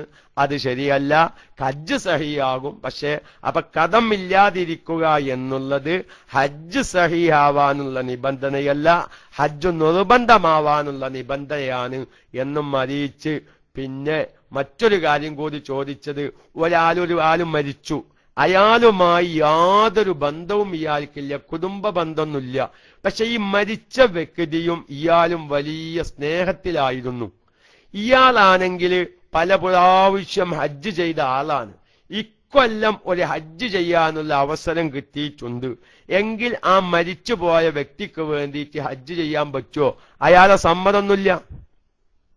നോമ്പ് ഈ മാസത്തിൽ നോറ്റ് വീട്ടിയാൽ പറ്റുമോ? മനസ്സിലായില്ലല്ലോ, ചോദ്യം മനസ്സിലായില്ല. നോമ്പുമായി ബന്ധപ്പെട്ട ഒരു ചോദ്യമാണ്. മുസ്തഫ 58-557. അസ്സലാമു അലൈക്കും. 6 നോമ്പ് ഈ മാസത്തിൽ നോറ്റ് വീട്ടിയാൽ പറ്റുമോ? ഈ മാസത്തിലാണ് നോൽക്കേണ്ടത്. ആ ചോദ്യം ചിലപ്പോ ഇങ്ങനെ ആയിരിക്കും, ഈ മാസത്തിന്റെ ഉള്ളിലായിട്ട് 6 നോമ്പ് നോറ്റാൽ മതിയോ എന്നായിരിക്കും ചിലപ്പം ചോദ്യം. 6 നോമ്പ് ഈ മാസം കൊണ്ട് ഉദ്ദേശിക്കുന്ന, അതെ അങ്ങനെയാണ് ആ ചോദ്യം. അതായത് ഒരാൾക്ക് ശവ്വാൽ 2 മുതൽ തുടർച്ചയായി 6 ദിവസം നോമ്പ് നോൽക്കാൻ സാധിച്ചില്ല, അതായിരിക്കും ചോദ്യം. ഈ ഒരു ശവ്വാൽ മാസത്തിൽ വ്യത്യസ്ത ദിവസങ്ങളിലായി 6 നോമ്പ് നോൽക്കാൻ സാധിച്ചു, എന്നാൽ അങ്ങനെ നോറ്റാ മതിയോ? മതി. അത് മസ്അല എന്താ? അത് ഞാൻ നേരത്തൊന്ന് പറഞ്ഞ നമ്മുടെ മൗലിദിന്റെ തുടക്കത്തിലും പലവരും ചോദിച്ചൊരു ചോദ്യമാണ്. ഒന്നും കൂടി ഇൻഷാ അല്ലാഹ് ആ ചോദ്യം വന്നതുകൊണ്ട് നമുക്കൊന്നും കൂടി വ്യക്തമായി പറയാം. 6 നോമ്പ് ശവ്വാലിൽ 6 നോമ്പ് നോൽക്കൽ സുന്നത്താണ്. അവിടെ ഏറ്റവും അഫ്ളല് എങ്ങനെയാണ്? തുടർച്ചയായി ശവ്വാൽ 2 മുതൽ 6 ദിവസം തുടർച്ചയായി ഇടമുറിയാതെ റമളാനിനോട് ചേർത്തി നോൽക്കലാണ് ഏറ്റവും അഫ്ളല്. ഇനി ഒരാൾ എങ്ങനെയാണ് നോറ്റത്? ശവ്വാൽ മാസത്തിലായി വ്യത്യസ്ത ദിവസങ്ങളിലായി തുടർച്ചയാവാതെ, ഈ ആഴ്ച 2 നോറ്റു, അടുത്ത ആഴ്ച 2 നോറ്റു, പിറ്റത്തെ ആഴ്ച 2 നോറ്റു.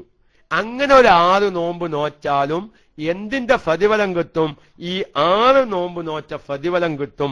പക്ഷേ റമളാനിനോട് ചേർത്തിച്ച്, അഥവാ റമളാനിനോട് ചേർക്കാന്ന് പറഞ്ഞ ശവ്വാൽ 1 ഒഴിവാകും. ശവ്വാൽ 1 എന്താണ്? നോമ്പ് നോൽക്കൽ ഹറാമായ ദിവസമാണ്. അപ്പൊ ശവ്വാൽ 1 ഒഴിവാക്കി ശവ്വാൽ 2 മുതൽ, അതാണ് റമളാനിനോട് ചേർത്തി നോൽക്കാൻ പറഞ്ഞ. ചേർത്തി നോറ്റ് 6 ദിവസം തുടർച്ചയായി ഓന് എല്ലാ റമളാനിലും അങ്ങനെ നോമ്പ് നോൽക്കാനെങ്കിൽ കാലാകാലം നോമ്പ് നോറ്റ പ്രതിഫലം കിട്ടും. അല്ല, കഴിഞ്ഞ കൊല്ലം ഓൻക്ക് അങ്ങനെ സാധിച്ചില്ല, എന്തോ തടസ്സം കാരണം റമളാനിനോട് ചേർത്തി ശവ്വാൽ 2 മുതൽ തുടർച്ചയായി 6 ദിവസം നോമ്പ് നോൽക്കാൻ കഴിഞ്ഞ കൊല്ലം സാധിച്ചിട്ടില്ല, അതിന്റെ പിറ്റത്തെ കൊല്ലം സാധിച്ചിട്ടില്ല. ഇക്കൊല്ലം അൽഹംദുലില്ലാഹ് ശവ്വാൽ 2 മുതൽ തുടർച്ചയായി 6 നോമ്പ് നോൽക്കാൻ അവനിക്ക് സാധിച്ചു എന്ന് വെക്കുക. എങ്കിലും അവനക്ക് കാലാകാലം നോമ്പ് നോറ്റ പ്രതിഫലം കിട്ടുമോ? കിട്ടില്ല. ഈ ഒരു കൊല്ലം നോമ്പ് നോറ്റ പ്രതിഫലം അവനിക്ക് കിട്ടും. അപ്പൊ എല്ലാ മാസം എല്ലാ കാലവും നോമ്പ് നോറ്റ പ്രതിഫലം ഈ 6 നോമ്പ് തുടർച്ചയായി നോൽക്കൽ കൊണ്ട് കിട്ടണമെങ്കിൽ റമളാൻ എല്ലാ റമളാനിലും അങ്ങനെ സാധിക്കണം എന്ന് പണ്ഡിതന്മാർ പറഞ്ഞിട്ടുണ്ട്. അപ്പൊ ഏതായിരുന്നാലും ചോദ്യകർത്താവിന്റെ ചോദ്യം എന്താണ്? ശവ്വാൽ മാസത്തിലായി, ശവ്വാൽ 30 ദിവസത്തിന്റെ ഉള്ളിലായി എതക്കും തലക്കുമായി ഓരോ നോമ്പ് നോറ്റാൽ ഈ 6 നോമ്പ് നോറ്റ പ്രതിഫലം കിട്ടുമോ? കിട്ടും.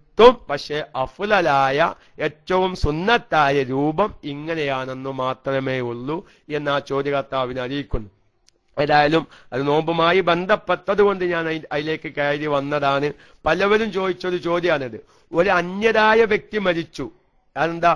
അയാളും ഇയാളുമായി കുടുംബപരമായ ഒരു ബന്ധമില്ല.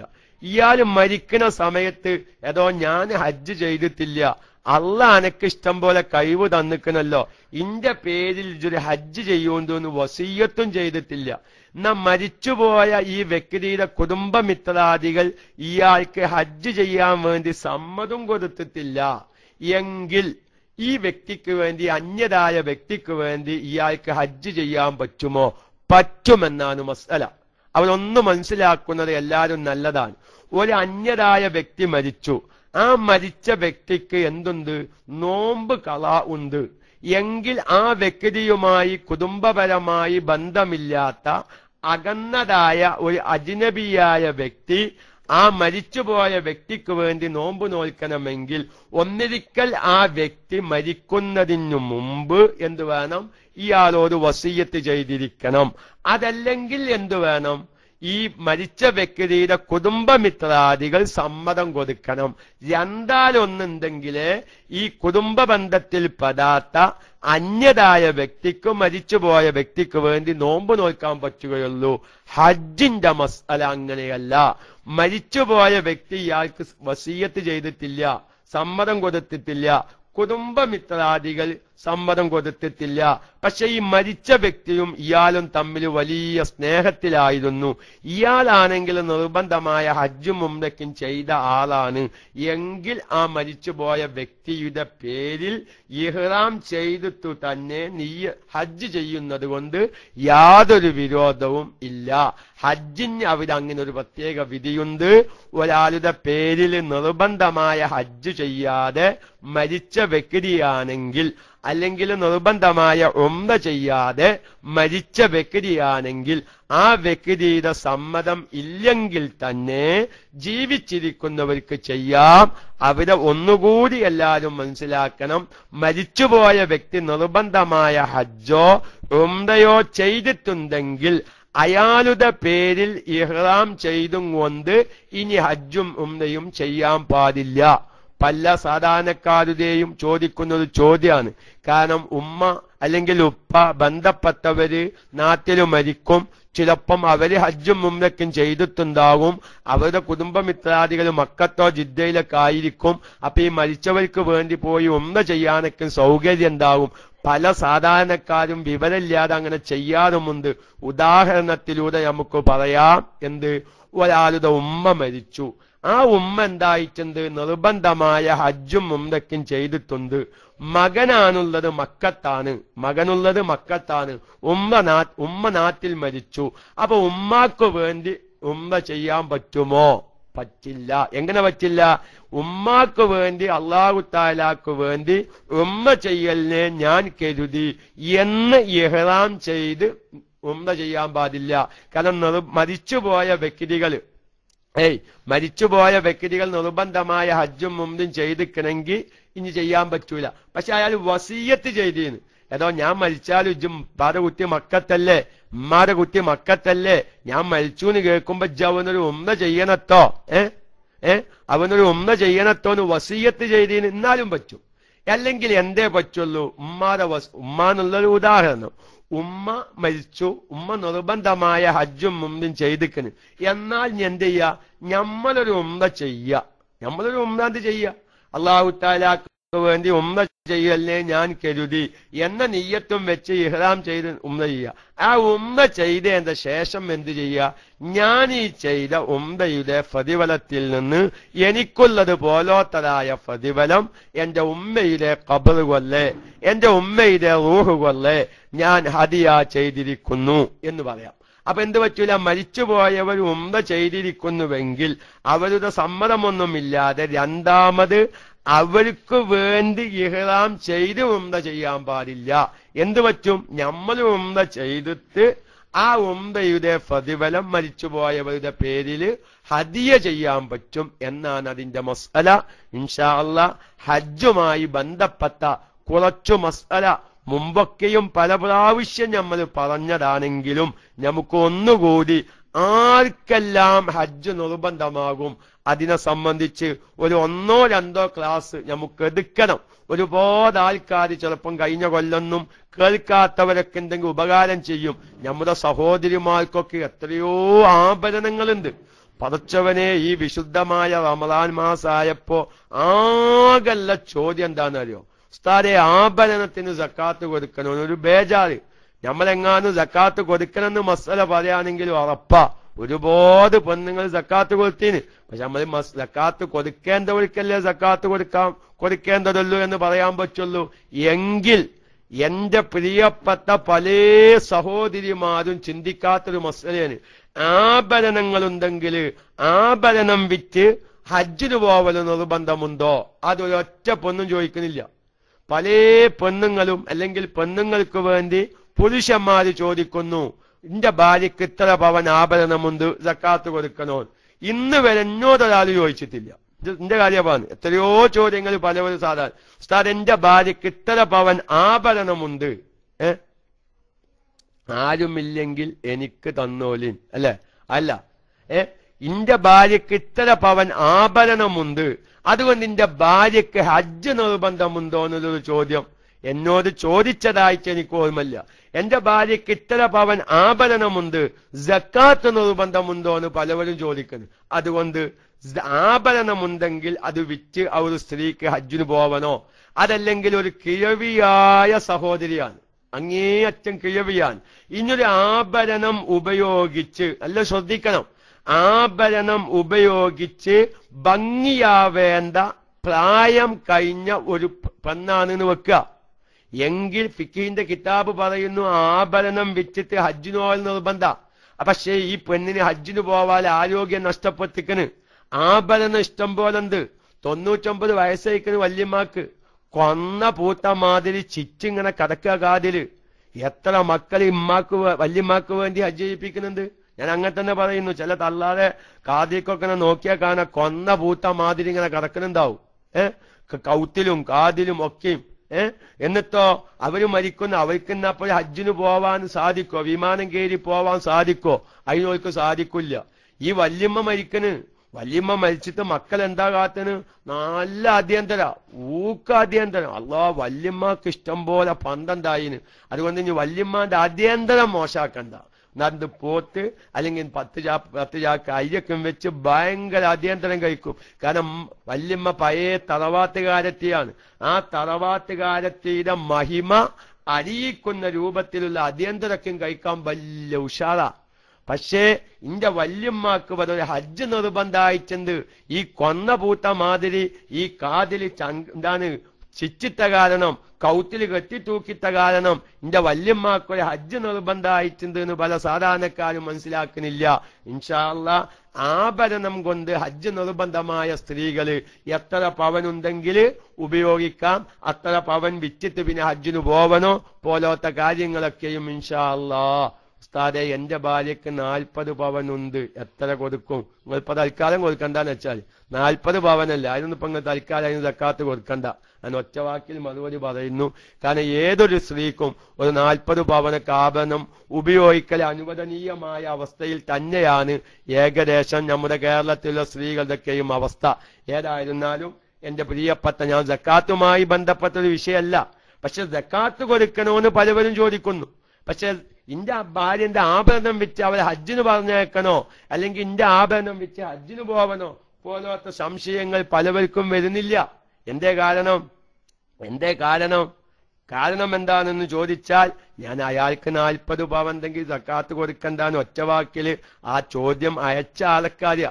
അത്യാവശ്യമൊരു കഴിവും കാര്യവും ഒരു ഇതൊക്കെയുള്ള ആളാണ്. കാരണം വെറും ഒരു 40 പവനാണെങ്കിൽ തീരെ സക്കാത്ത് കൊടുക്കണ്ട എന്ന മയനാക്കല്ല പറഞ്ഞത്.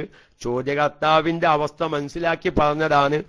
ഓരോരുത്തരുടെ നിലവാരവും കാര്യങ്ങളൊക്കെ അനുസരിച്ച് എന്ന് നമ്മൾ വ്യക്തമായി നമ്മുടെ കൊത്തൂർക്കാട് സായിദ് ഉസ്താദിന്റെ ക്ലാസ്സൊക്കെയും പകല് ആ വിഷയത്തിൽ ഭംഗിയായി നടന്നിട്ടുണ്ട് എന്നാണ് അറിയാൻ സാധിച്ചത്.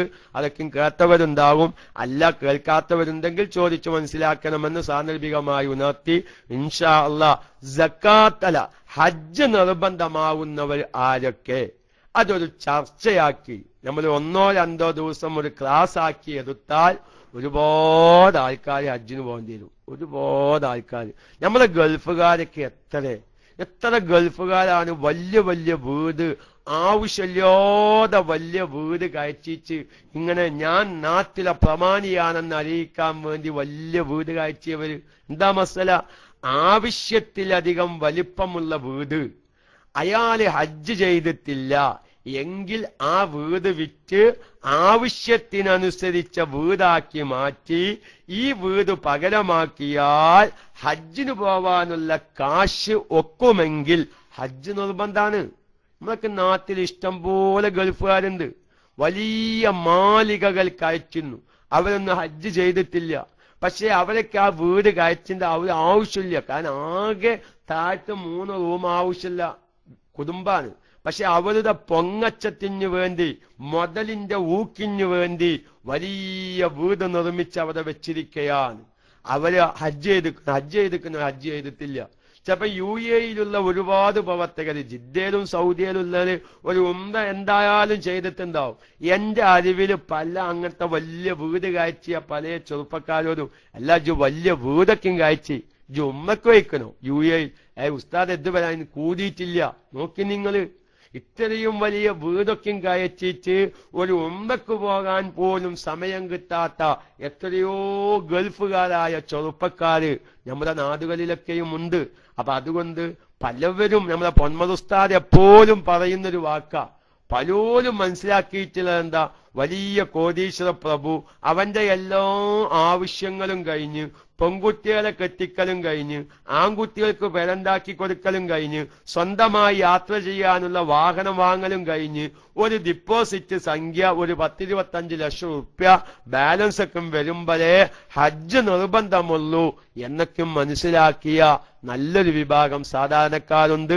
ഇൻഷാ അല്ലാഹ് നമുക്ക് സമയത്തിനനുസരിച്ച് ഒരു ക്ലാസ് ആക്കി എടുക്കുമ്പോ ഒരുപാട് സാധാരണക്കാരുടെ സംശയം തീരും. അല്ലാഹു തആല അങ്ങനത്തെ സംശയങ്ങളൊക്കെ തീർന്ന് നമ്മുടെ KMIC ശ്രോതാക്കളിൽ ഒരാൾക്ക് ഹജ്ജ് നിർബന്ധമായവരുണ്ടെങ്കിൽ അത് മനസ്സിലാക്കിയെടുത്ത് റബ്ബെ എനിക്കൊരു ഹജ്ജ് നിർബന്ധമായിട്ടുണ്ട്, ഈ പറഞ്ഞ മസല പ്രകാരം ഞാനൊരു ഹജ്ജ് ചെയ്യാൻ തീരുമാനിക്കട്ടെ, അല്ലെങ്കിൽ ഇന്നത് കൊണ്ട് എനിക്കൊരു സക്കാത്ത് നിർബന്ധമായിട്ടുണ്ട്, ഞാൻ സക്കാത്ത് കൊടുക്കാൻ തയ്യാറാവട്ടെ, അല്ലെങ്കിൽ എനിക്ക് റമളാനിലെ നോമ്പ് അവരെ മുദ്ദ് കൊടുക്കേണ്ട രൂപമല്ല, എനിക്ക് നോമ്പ് കളാ വീട്ടുകയാണ് വേണ്ടത് എന്ന് മനസ്സിലാക്കി നോമ്പ് കളാ വീട്ടാൻ. അങ്ങനെ ഓരോന്നിന്റെയും മസാലകൾ കേൾക്കുമ്പോ അതനുസരിച്ച് മുന്നോട്ട് വന്ന് ജീവിതത്തിൽ പകർത്താൻ അള്ളാഹു നമ്മുടെ ശ്രോതാക്കൾക്കൊക്കെയും ഉപകാരം ചെയ്യുമാറാവട്ടെ. പറയുന്നത് സ്വന്തം ജീവിതത്തിൽ പകർത്തുവാൻ പ്രത്യേകമായ തൗഫീഖ് അല്ലാഹു നമുക്കെല്ലാവർക്കും നൽകുമാറാവട്ടെ. നമ്മുടെ ക്ലാസ് റൂമുമായി ബന്ധപ്പെട്ട പലവരും ഈ വിശുദ്ധമായ റമളാനിൽ മരിച്ചുപോയിട്ടുണ്ട്. അതുപോലെ തന്നെ നമ്മുടെ സജീവ പ്രവർത്തകന്റെ ആ കുഞ്ഞിപ്പൈതൽ പ്രസവത്തിലായി മരിച്ച വിവരം നമ്മൾ അറിഞ്ഞു. അവർക്കും എല്ലാവർക്കും അല്ലാഹു ആഖിറത്തിൽ സന്തോഷം നൽകുമാറാവട്ടെ. അവരുടെ കുടുംബ മിത്രാദികൾക്ക് ക്ഷമിക്കാനുള്ള കഴിവ് അല്ലാഹു നൽകുമാറാവട്ടെ. ഗർഭിണികളാകുന്ന പല സഹോദരിമാരും നമ്മുടെ ക്ലാസ് റൂമുമായി ബന്ധപ്പെട്ടവരിലുണ്ട്. അല്ലാഹു തആല അവരുടെ ഗർഭത്തിലിരിക്കുന്ന കുഞ്ഞുങ്ങൾക്കൊക്കെയും പൂർണ്ണമായ വളർച്ചയും ആരോഗ്യവും നൽകി സുഖകരമായ പ്രസവം അല്ലാഹു നമ്മുടെ സഹോദരിമാർക്ക് പ്രദാനം ചെയ്യുമാറാവട്ടെ. ഗർഭിണികളാവാതെ വിഷമിക്കുന്ന ഒരുപാട് ഫാമിലികൾ നമ്മുടെ ക്ലാസ് റൂമിന്റെ ശ്രോതാക്കളിലുണ്ട്. അല്ലാഹുവേ, അടുത്ത റമളാനാകുമ്പോഴേക്ക് അവർക്കൊക്കെയും ഒരു കുഞ്ഞുണ്ടായി എന്ന സന്തോഷ വാർത്ത ഞങ്ങളുടെ ഈ ക്ലാസ് റൂമിൽ കേൾക്കാൻ ഞങ്ങൾക്ക് നീ അവസരം നൽകണേ അല്ലാ. പലവരുടെയും ഭാര്യന്മാര് പ്രസവിച്ച് കിടക്കുന്നുണ്ട്. റബ്ബേ, അവരുടെ കുഞ്ഞുങ്ങൾക്ക് ദീർഘായുസ്സും ആഫിയത്തും നൽകണേ അല്ലാ. ഞങ്ങളെ മക്കളെ നീ സ്വാലിഹീങ്ങളാക്കി തീർക്കണേ അല്ലാ. ഞങ്ങളുടെ മക്കളെ ഖുർആനിന്റെ, ദീനിന്റെ, സുന്നത്ത് ജമാഅത്തിന്റെ ഖാദിമീങ്ങളാക്കി തീർക്കണേ അല്ലാ. മക്കളെയും കൂട്ടി മാതാപിതാക്കന്മാരുടെ കൈപിടിച്ച് സ്വർഗത്തിലേക്ക് കൊണ്ടുപോകുന്ന മക്കളെ നൽകണേ അല്ലാ. അല്ലാഹുവേ, ഞങ്ങളുടെ മക്കൾ ഭൗതികമായ വിദ്യാഭ്യാസം പഠിക്കാൻ പോകുന്നു. പറഞ്ഞയക്കുകയല്ലാതെ ഞങ്ങൾക്ക് മാർഗമില്ല റഹ്മാനെ. കോളേജ് ക്യാമ്പസുകളിലും സ്കൂൾ ഗ്രൗണ്ടുകളൊക്കെയും വളരെ മോശമാണ്. ഞങ്ങളുടെ മക്കൾ വഴിപിഴക്കാൻ വളരെയധികം സാഹചര്യങ്ങൾ സ്കൂളിന്റെ ചുറ്റുഭാഗത്തിലുണ്ട്. റബ്ബേ, ഞങ്ങളുടെ മക്കളെ അത്തരം കാര്യങ്ങളിലേക്കൊന്നും ശ്രദ്ധ കൊടുക്കാതെ ധാർമ്മിക ബോധം നിലനിർത്തി ഭൗതിക വിദ്യാഭ്യാസം നേടി ഞങ്ങളെ മക്കളെ ദുന്യാവിലും ആഖിറത്തിലും ഞങ്ങൾക്ക് ഉപകരിക്കണേ അല്ലാ. മാതാപിതാക്കന്മാരോട് സ്നേഹമുള്ള കൽബുകളുള്ള മക്കളുടെ കൂട്ടത്തിൽ പെടുത്തണേ അല്ലാ. ഞങ്ങളുടെ മാതാപിതാക്കന്മാര് പലവരും രോഗികളായി കിടക്കുന്നുണ്ട് അല്ലാ. അവർക്ക് നീ ആഫിയത്തുള്ള ആയുസ് നൽകണേ അല്ലാ. മരണം ഖൈറായ ആരെങ്കിലും ഉണ്ടെങ്കിൽ റാഹത്തുള്ള മരണം നീ പ്രദാനം ചെയ്യണേ അല്ലാ. പടച്ചവനെ, പലവരും ക്യാൻസർ രോഗികളായി പല ഹോസ്പിറ്റലുകളുമായി കഴിയുന്നവരുണ്ട്.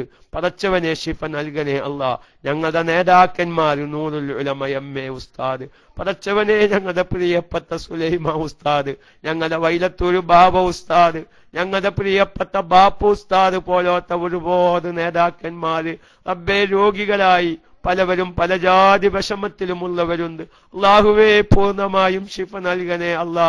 അവരുടെ തണലിലായി, അവരുടെ വിജ്ഞാനത്തിലായി, അവരുടെ നിയന്ത്രണത്തിലായി, അവരുടെ തർബിയത്തിലായി ഞങ്ങൾക്ക് ഇനിയും ജീവിതം നൽകണേ അല്ലാ.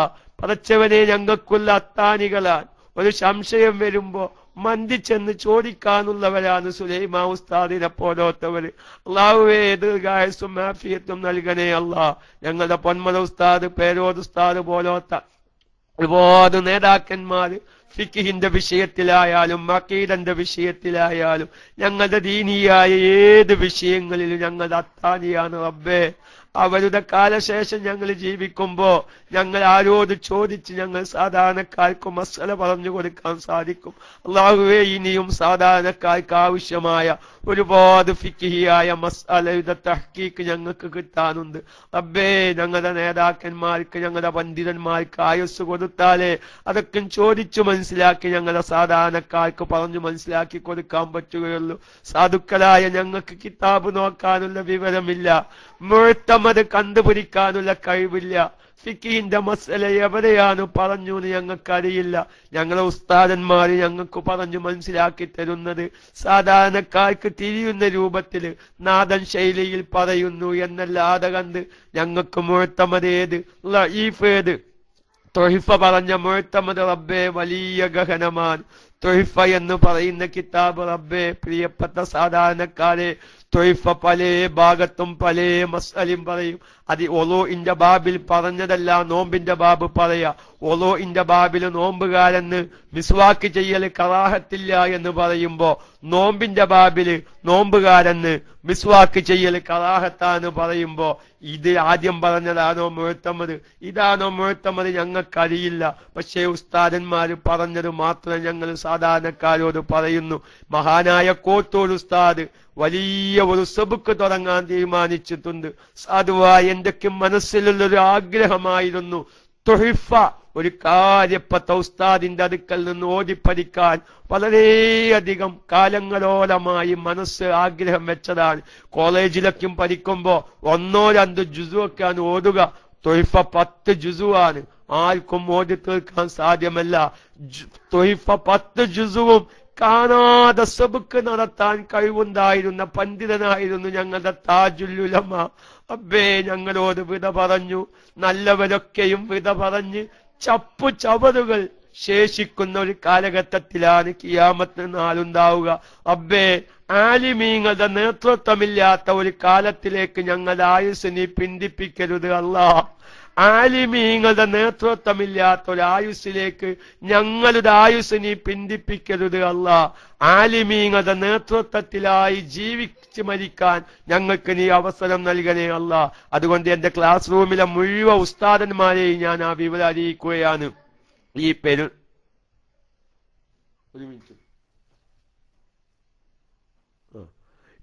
ഈ റമദാനിനു ശേഷം എല്ലാ ശനിയാഴ്ചയും നമ്മുടെ ചെങ്കുവത്തി, കോട്ടക്കടുത്ത് ചെങ്കുവത്തിയിലുള്ള ഒരു നമ്മുടെ സുന്നത്ത് ജമാഅത്തിന്റെ പള്ളിയിൽ വെച്ച് കോട്ടൂർ ഉസ്താദിന്റെ തുഹിഫ സബുക്ക് നടക്കുന്നുണ്ട് എല്ലാ ശനിയാഴ്ച. അങ്ങനെ തീരുമാനിച്ചിട്ടുണ്ട്. പൊന്മല ഉസ്താദിൽ നിന്ന് കിട്ടിയ വിവരാണ്. അതുകൊണ്ട് നമ്മുടെ ക്ലാസ് റൂമിൽ ഈ മലപ്പുറം ജില്ലയിലേക്കുള്ള ഉസ്താദന്മാര് ആ വിഷയം അറിഞ്ഞിട്ടില്ലെങ്കിൽ എല്ലാവരും അത് ഏത് ശനിയാഴ്ചയെന്ന് തീരുമാനിച്ചിട്ടില്ല. 6 നോമ്പ് കഴിയും. കോട്ടൂർ ഉസ്താദിന്റെ തുഹിഫ സബുക്ക് ജീവിതത്തിലൊരു ആഗ്രഹമായിരുന്നു. കാര്യപ്പെട്ട ഉസ്താദന്മാരിൽ നിന്ന് തന്നെ തുഹിഫ ഒന്ന് ഓതി തീർക്കണമെന്ന്. അതുകൊണ്ട് വിവരം അറിയാത്ത ഉസ്താദന്മാര് മുഅല്ലിമീങ്ങളൊക്കെ ഉണ്ടെങ്കിൽ സാധാരണക്കാരതിന് വന്നിട്ട് കാര്യമില്ലട്ടോ. കോട്ടൂർ ഉസ്താദിന്റെ സബുക്കിന് വലിയ മൊയ്ലിയമാര് ചെന്നിട്ടെന്നെ കാര്യമില്ല. നിങ്ങൾക്കൊരു വിഷയം കേൾക്കണം. മഹാനായ താജുൽ ഉലമ പറഞ്ഞൊരു വാക്ക്. കോട്ടൂർ ഉസ്താദ് ആരാണെന്ന് നിങ്ങൾക്ക് തിരിയാണ്. പൊന്മല ഉസ്താദിന്റെ 12 കൊല്ലത്തെ ഉസ്താദാണ്. കോട്ടൂർ ഉസ്താദിനെ തിരിയുമ്പോഴാണ് പൊന്മല ഉസ്താദ് ആരാണ് നമുക്ക് തിരിയ. മഹാനായ താജുൽ ഉലമ പറഞ്ഞൊരു വാക്കുണ്ട്. കോട്ടൂർ ഉസ്താദ് എന്ന് ജീവിക്കേണ്ടതാണ്? ഇമാം നവവി റളിയല്ലാഹു തആല അൻഹുവിന്റെ കാലഘട്ടത്തിൽ ജീവിക്കേണ്ട പണ്ഡിതനാണ് കോട്ടൂർ ഉസ്താദ് എന്ന്. നോക്കി, അത്രയും ആഴമുള്ള ഇൽമാണ് കോട്ടൂർ ഉസ്താദിന്റെ ഇൽമ്. മഹാനായ താജുൽ ഉലമ ഒരിക്കൽ പറഞ്ഞിട്ടുണ്ടത്രേ, കോട്ടൂർ കുഞ്ഞമ്മൂയിലേറെ സബുക്കില് പങ്കെടുക്കാൻ എനിക്ക് ആഗ്രഹമുണ്ട്. പക്ഷെ ഞാൻ ചെന്നിരുന്ന കോട്ടൂർ കുഞ്ഞമ്മൂയിലെ എന്താക്കൂല, സബുക്ക് നടത്തൂല. ശരിയല്ലേ? കോട്ടൂർ ഉസ്താദിന്റെ ദർസിൽ താജുൽ ഉലമ വന്നിരുന്ന പിന്നെ കോട്ടൂർ ഉസ്താദ് സബുക്ക് നടത്തുവോ? കാരണം ആ ബഹുമാനം കൊണ്ട് ഞാൻ ചെന്നിരുന്ന സബുക്ക് നടത്തൂലാച്ചിട്ട്, അല്ലെങ്കിൽ ഞാൻ കോട്ടൂരിന്റെ സബുക്കിൽ കോട്ടൂരിന്റെ ദർസിൽ ഞാൻ ഓടിപ്പടിക്കുമായിരുന്നു എന്ന് താജുൽ ഉലമ പറഞ്ഞതാ. അത്രയും വലിയ മഹാനാണ് കോട്ടൂർ ഉസ്താദ്. നമ്മളൊക്കെ സാധാരണക്കാരായപ്പം ഉസ്താദുമാര് ഒരു സംശയം വന്നാൽ, ഫത്തുൽ മൊയ്നിൽ ഒരു സംശയം വന്നാല്, അല്ലെങ്കിൽ മഹല്ല് എന്ന കിതാബിൽ സംശയം വന്നാൽ അവനാന്റെ ഉസ്താദുമാരോട് പോയി ചോദിക്കും. എങ്കിൽ കോട്ടൂർ ഉസ്താദിനെ പറ്റി മഹാന്മാര് പറയുന്നത്, ഉസ്താദിനൊരു കിതാബിൽ സംശയം വന്നാൽ അതിന്റെ മുസന്നിഫിനോട് ഉറക്കത്തിൽ സ്വപ്നം വയ്ക്ക് ചോദിക്കുക, അല്ല നിങ്ങളാ പറഞ്ഞ ഇബാറത്തിന്റെ ഉദ്ദേശം എന്താണ് അതൊക്കെ സാധിക്കുക. സൈനുദ്ദീൻ മഖ്ദൂം ഫത്തുൽ മൊയ്നിൽ ഒരു മസല പറയുന്നു. കിതാബ് നോക്കുമ്പോ സംശയം വരുന്നു. നമ്മള് പൊന്മൽ ഉസ്താദിനോട് ചോദിക്കും ഉസ്താദെ, അല്ലെങ്കിൽ സുലൈമാൻ ഉസ്താദിനോട് ചോദിക്കും. ഫത്തുൽ മീ ആ പറഞ്ഞത് തിരിഞ്ഞില്ലാണ്. പക്ഷെ കോട്ടൂർ ഉസ്താദ് സൈനുദ്ദീൻ മഖ്ദൂമിനോട് സ്വപ്നത്തിൽ ചോദിക്കുക, നിങ്ങൾ ഫത്തുൽ മൊയ്നിൽ പറഞ്ഞ ഇബാറത്ത് എനിക്ക് തിരിഞ്ഞിട്ടില്ല, അതൊന്ന് മനസ്സിലായി കാട്ടിക്കാണിന്ന്. നോക്കി, അത്രയും തഹ്ഖീഖുള്ള ഇൽമാണ് കോട്ടൂർ ഉസ്താദിന്റെ ഇൽമ്. അതുകൊണ്ട് അല്ലാഹു തആല ആ പണ്ഡിത നേതൃത്വത്തിന്റെ കീഴിലായി നമുക്ക് ജീവിക്കാൻ അവസരം തന്നു. അള്ളാഹു ഇനിയും ദീർഘകാലം ആ അവസരം നൽകുമാറാവട്ടെ. അതുകൊണ്ട് കോട്ടൂർ ഉസ്താദിന്റെ തുഹിഫ സബുക്ക് നമ്മുടെ ചെങ്കുവത്ത് പള്ളിയിൽ വെച്ചു പെരുന്നാളിന്റെ ശേഷം നടക്കുമെന്ന് പൊന്മൽ ഉസ്താദൊക്കെ അറിയിച്ചിട്ടുണ്ട്. ക്ലാസ് റൂമിലുള്ള ഉസ്താദുമാര് ഒക്കെ അറിഞ്ഞ് ആ സബുക്ക് വലിയ വിജയത്തിലാക്കണം. അത് നമുക്കെല്ലാവർക്കും ഫിഖിന്റെ വിഷയത്തിൽ ഒരു നായികക്കല്ലായി, ഒരു അത്താനിയായി മാറുമെന്ന കാര്യത്തിൽ സംശയമില്ല. അല്ലാഹു തആല കോട്ടൂർ ഉസ്താദിന് അതിനുള്ള ദീർഘായുസ്സും ആഫിയത്തും ഹിമ്മത്തും മനക്കരുത്തും നൽകുമാറാവട്ടെ എന്ന് ദുആ ചെയ്ത്, അതുകൊണ്ട് നമ്മുടെ നേതാക്കന്മാർക്കൊക്കെ വേണ്ടി എപ്പോഴും നമ്മൾ ദുആ ചെയ്യണം. സുലൈമാൻ ഉസ്താദ് എന്തോ ഒരു ചെറിയ അസ്വസ്ഥത ഉണ്ട് എന്ന് കേൾക്കുന്നു. അല്ലാഹു തആല ദീർഘായുസ്സും ആഫിയത്തും നൽകി കാരണം പൊന്മ ഉസ്താദൊക്കെ പറയുമ്പോൾ നമ്മുടെ സുലൈമാ ഉസ്താദിന്റെ ഒക്കെ ഒരു പ്രത്യേകത, ആ മുഖത്തേക്ക് നോക്കിയാൽ തന്നെ നമുക്കൊരു ചെറിയ ഈമാൻ വരിക അല്ലേ? സുലൈമാ ഉസ്താദിന്റെ ഒക്കെ മുഖത്തേക്ക് നോക്കുമ്പോ തന്നെ കൽബിന് വല്ലാത്ത ഒരു സമാധാനമാണ്. അള്ളാഹു ആ നേതൃത്വം ഇനിയും ദീർഘകാലം നമുക്ക് നൽകുമാറാവട്ടെ. റബ്ബനാ തഖബ്ബൽ മിന്നാ ഇന്നക അൻതസ് സമീഉൽ അലീം വതുബ് അലൈനാ ഇന്നക അൻതത് തവ്വാബുർ റഹീം. ആമീൻ ബിറഹ്മതിക യാ അർഹമർ റഹീമീൻ. ഷെഡ്യൂൾ പ്രകാരം നമ്മുടെ ക്ലാസ്സിൽ വരാറുള്ള ഒരു സഖാഫി ഉസ്താദിന്റെ പെങ്ങൾക്ക് ഇൻഷാ അല്ലാഹ് നമ്മൾ സൈൻ തങ്ങൾ ഒരു വിവരം അറിയിക്കുന്നുണ്ട്. നമ്മുടെ ക്ലാസ് റൂമിൽ വരാറുള്ള ഒരു സഖാഫി ഉസ്താദിന്റെ പെങ്ങൾക്ക് 10 വർഷമായി മക്കളില്ല. ഇപ്പോൾ 4 മാസം ഗർഭം ധരിച്ചിട്ടുണ്ട്. അല്ലാഹു തആല ആ പൂർണ്ണ ആരോഗ്യത്തോടു കൂടെ ആ കുട്ടിയെ വളർത്തി നല്ല ഒരു ആരോഗ്യമുള്ള സ്വാലിഹായ സന്താനമായി, ആണായാലും പെണ്ണായാലും ഖൈറ് ഏതാണെങ്കിൽ ഖൈറായ നിലക്ക്, ആണാണെങ്കിൽ ആണ്, പെണ്ണാണെങ്കിൽ പെണ്ണ്, അത് പ്രസവിച്ച ആ സന്തോഷം നമ്മുടെ ക്ലാസ് റൂമിൽ കേൾക്കാനുള്ള അവസരം അല്ലാഹു തആല തൗഫീഖിനെ പ്രദാനം ചെയ്യുമാറ്റ. ബാബു ഉസ്താദ് എന്നാ തുടങ്ങുന്നതെന്ന്, അത് തുടങ്ങുന്ന തീയതി പൊന്മൽ ഉസ്താദ് ഒന്നും അറിയിച്ചിട്ടില്ല. റമളാനിന്റെ ശേഷം ശംഖുവത്ത് പള്ളിയിൽ വെച്ച് എല്ലാ ശനിയാഴ്ചയും 9 മണി മുതൽ 12 മണി വരെ സബുക്കുണ്ടാകും എന്ന വിവരം കിട്ടിയിട്ടുള്ളൂ. കാരണം ഷറഹുൽ അഖായിദെന്ന് തുടങ്ങിയത്, ഷറഹുൽ അഖായിദ് എന്ന കിതാബേന്ന് തുടങ്ങിയത്. പക്ഷെ കോത്തൂർ ഉസ്താദിന്റെ ആ ഷറഹുൽ അഖായിദിന്റെ വിശദീകരണം സാധാരണക്കാരായ വലിയ വലിയ ഉസ്താദന്മാർക്ക് പോലും ഗ്രഹിക്കാൻ സാധിക്കാത്ത അവസ്ഥ വന്നപ്പോ ഷറഹുൽ അഖായിദ മാറ്റിയിട്ട് അത് തുഹഫയാക്കി മാറ്റിയിട്ടുണ്ട്. അത് ഇൻഷാ അല്ലാഹ് നമ്മളൊന്ന് അന്വേഷിക്കണം. ഞാൻ ക്ലാസ് റൂമിലുള്ളവര് അധികം വഴുകാതെ, കാരണം തുഹഫന്റെ തുടക്കമൊക്കെയാണ് നമ്മൾ പങ്കെടുക്കേണ്ടത്. കാരണം തുടക്കത്തിലൊക്കെ പങ്കെടുക്കുമ്പോഴാണ് മസ്അല നമുക്ക് തഹ്ഖീഖാകുക. ഞാൻ കൂട്ടത്തിൽ അതിനൊരു ആ തുഹഫന്റെ തുടക്കം നമ്മൾ ശ്രദ്ധിക്കാത്തത് കൊണ്ടാണ് ഗൾഫിൽ പല പ്രശ്നം വന്നത്. അതെന്താ? ഹനഫി മദ്ഹബ് പ്രകാരം സക്കാത്ത് കൊടുത്തൂലേ, വിത്തൂർ സക്കാത്ത്, അതായത് വിത്തൂർ സക്കാത്തിന്റെ കാശ് കൊടുത്തൂലേ. അവരെ ഹനഫി മദ്ഹബ് പ്രകാരം വിത്തൂർ സക്കാത്തിന്റെ കാശ് കൊടുക്കാൻ പറ്റുമോ പറ്റൂല എന്നല്ല ചർച്ച. അവരുടെ വിഷയം കിടക്കുന്നത് വേറെ. എന്താ? തൊയ്ഫ 1-ാം ജുസ് 47-ാമത്തെ പേജിൽ ഒരു മസ്അല പറയുന്നുണ്ട്. കാരണം കൂടാതെ, ഒരാവശ്യവും കൂടാതെ മദ്ഹബ് മാറുക എന്നുള്ളത് ഹറാമാ. അവരേന്ന് വിഷയം. എന്റെ സാധാരണക്കാര് ചില ഉസ്താദന്മാരും ആ വിഷയം വ്യക്തമായി വേർതിരിച്ചു മനസ്സിലാക്കണം. ഹനഫി മദ്ഹബ് പ്രകാരം വിത്തൂർ സക്കാത്തിന്റെ കാശ് കൊടുത്താ പോലെ ഇല്ലേ, അതല്ല നമ്മുടെ ചർച്ച.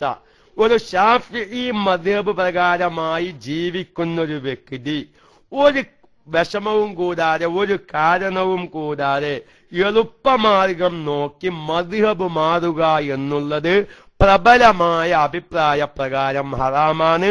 2-ാം കൗല് പ്രകാരം അവൻ ഫാസിക്കാകും. ഇവരേന്ന് പ്രശ്നം കിടക്കുന്നു.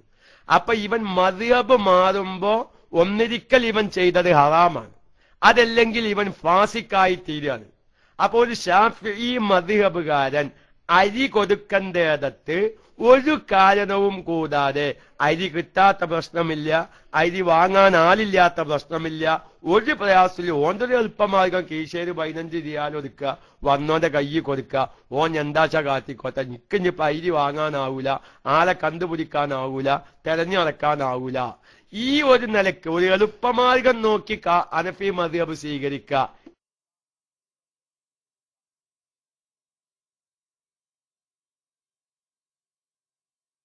ഇത് ഹറാമാണെന്നൊരു മസ്അല ശാഫിഈ സക്കാദ്യമ മനസ്സിലാക്കുമ്പോഴാണ് ശാഫിഈ മദ്ഹബ് എന്താണെന്ന് തിരിയുക. അതുകൊണ്ട് ഞാൻ ആദ്യം ഒന്ന് മുൻകൂട്ടി ഉസ്താദന്മാര് അതങ്ങനെ അന്വേഷിക്കുക എന്നാണ് ആ ക്ലാസ് തുടങ്ങുന്നതിന്. അപ്പൊ നമുക്ക് അതിന്റെ ആ മുഖദ്ദിമയിലേക്കും പങ്കെടുക്കുമ്പോ ശാഫിഈ മദ്ഹബ് എന്താണെന്ന് നമുക്ക് തിരിയും. അപ്പോഴാണ് നമുക്ക് ഫിഖ് തിരിയുക. അല്ലാഹു തആല നല്ലൊരു വിഭാഗം ആലിമീങ്ങൾക്ക് ഇനിയും ഫിഖ് തിരിയണം. കാരണം നോക്കി, ഇന്നൊരു ഫിഖിന്റെ മസ്അല ചോദിച്ചാല് ധൈര്യമായിട്ട് പറയാൻ ഒരാൾക്കും സാധ്യമല്ല. അത് ലാസ്റ്റ് പിന്നെ എല്ലാവരും ഒന്നിരിക്കൽ സുലൈമാ ഉസ്താദിനോട് ചോദിക്കണം, അല്ലെങ്കിൽ പൊന്മൽ ഉസ്താദിനോട് ചോദിക്കണം. ഈ ഒരു അവസ്ഥയ്ക്ക് എത്തിയാണ്. പോരാ, അവരുടെ കാലം കഴിഞ്ഞാലും നമുക്ക് എന്ത് വേണം? ഇവിടെ ഫിഖ് വേണ്ടേ? നമ്മുടെ ദീന് നമുക്ക് എന്താണ്? ഫിഖ് ഇല്ലേ ഓന്റെ ദീന് നശിക്കും, യാതൊരു സംശയവുമില്ല. ഫിഖ് അല്ലേ അവന്റെ അമലുകളൊന്നും സഹിയാകൂല. അതുകൊണ്ട് ഫിഖ് വളരെ ഗൗരവത്തിൽ ശ്രദ്ധിക്കേണ്ടതാണ്. അള്ളാഹു ഇനിയും ആ ഉസ്താദന്മാരോട് ചോദിച്ച് നമ്മുടെ സാധാരണക്കാർക്ക് പറഞ്ഞു മനസ്സിലാക്കി കൊടുക്കാൻ തൗഫീക്ക് നൽകട്ടെ. ഞാനേ ആരും റൈസാൻഡ് ചെയ്യാത്തതുകൊണ്ട് അങ്ങനെ അത് പോയത്. നമ്മുടെ ഷിഹാബ് സവാം എത്തിയിട്ടുണ്ട്, ഞാൻ ദുആക്കും കഴിഞ്ഞിട്ടുണ്ട്. ഏതായാലും നമ്മുടെ ക്ലാസ് റൂമിൽ ആരെല്ലാം എന്തെല്ലാം ആഗ്രഹിക്കുന്നുവോ ആ ഹൈറായ കാര്യങ്ങളൊക്കെയും നിറവേറ്റി അള്ളാഹു യഥാർത്ഥ മുഅ്മിനീങ്ങളായി ജീവിച്ചു മരിക്കാൻ തൗഫീക്കിനെ പ്രദാനം ചെയ്യുമാറാവട്ടെ ഇൻഷാ അല്ലാഹ്. ഷിഹാബ് സവാമുണ്ട്, നമ്മുടെ സമദ ഹസൻ ഉസ്താദ് ഉണ്ട്. എല്ലാവരെയും പറ്റാവുന്നവരെ മൈക്കയിലേക്ക് ക്ഷണിച്ച് ഞാൻ മൈക്ക വിടുന്നു. അസ്സലാമു അലൈക്കും വറഹ്മത്തുള്ളാഹി വബറകാതുഹു.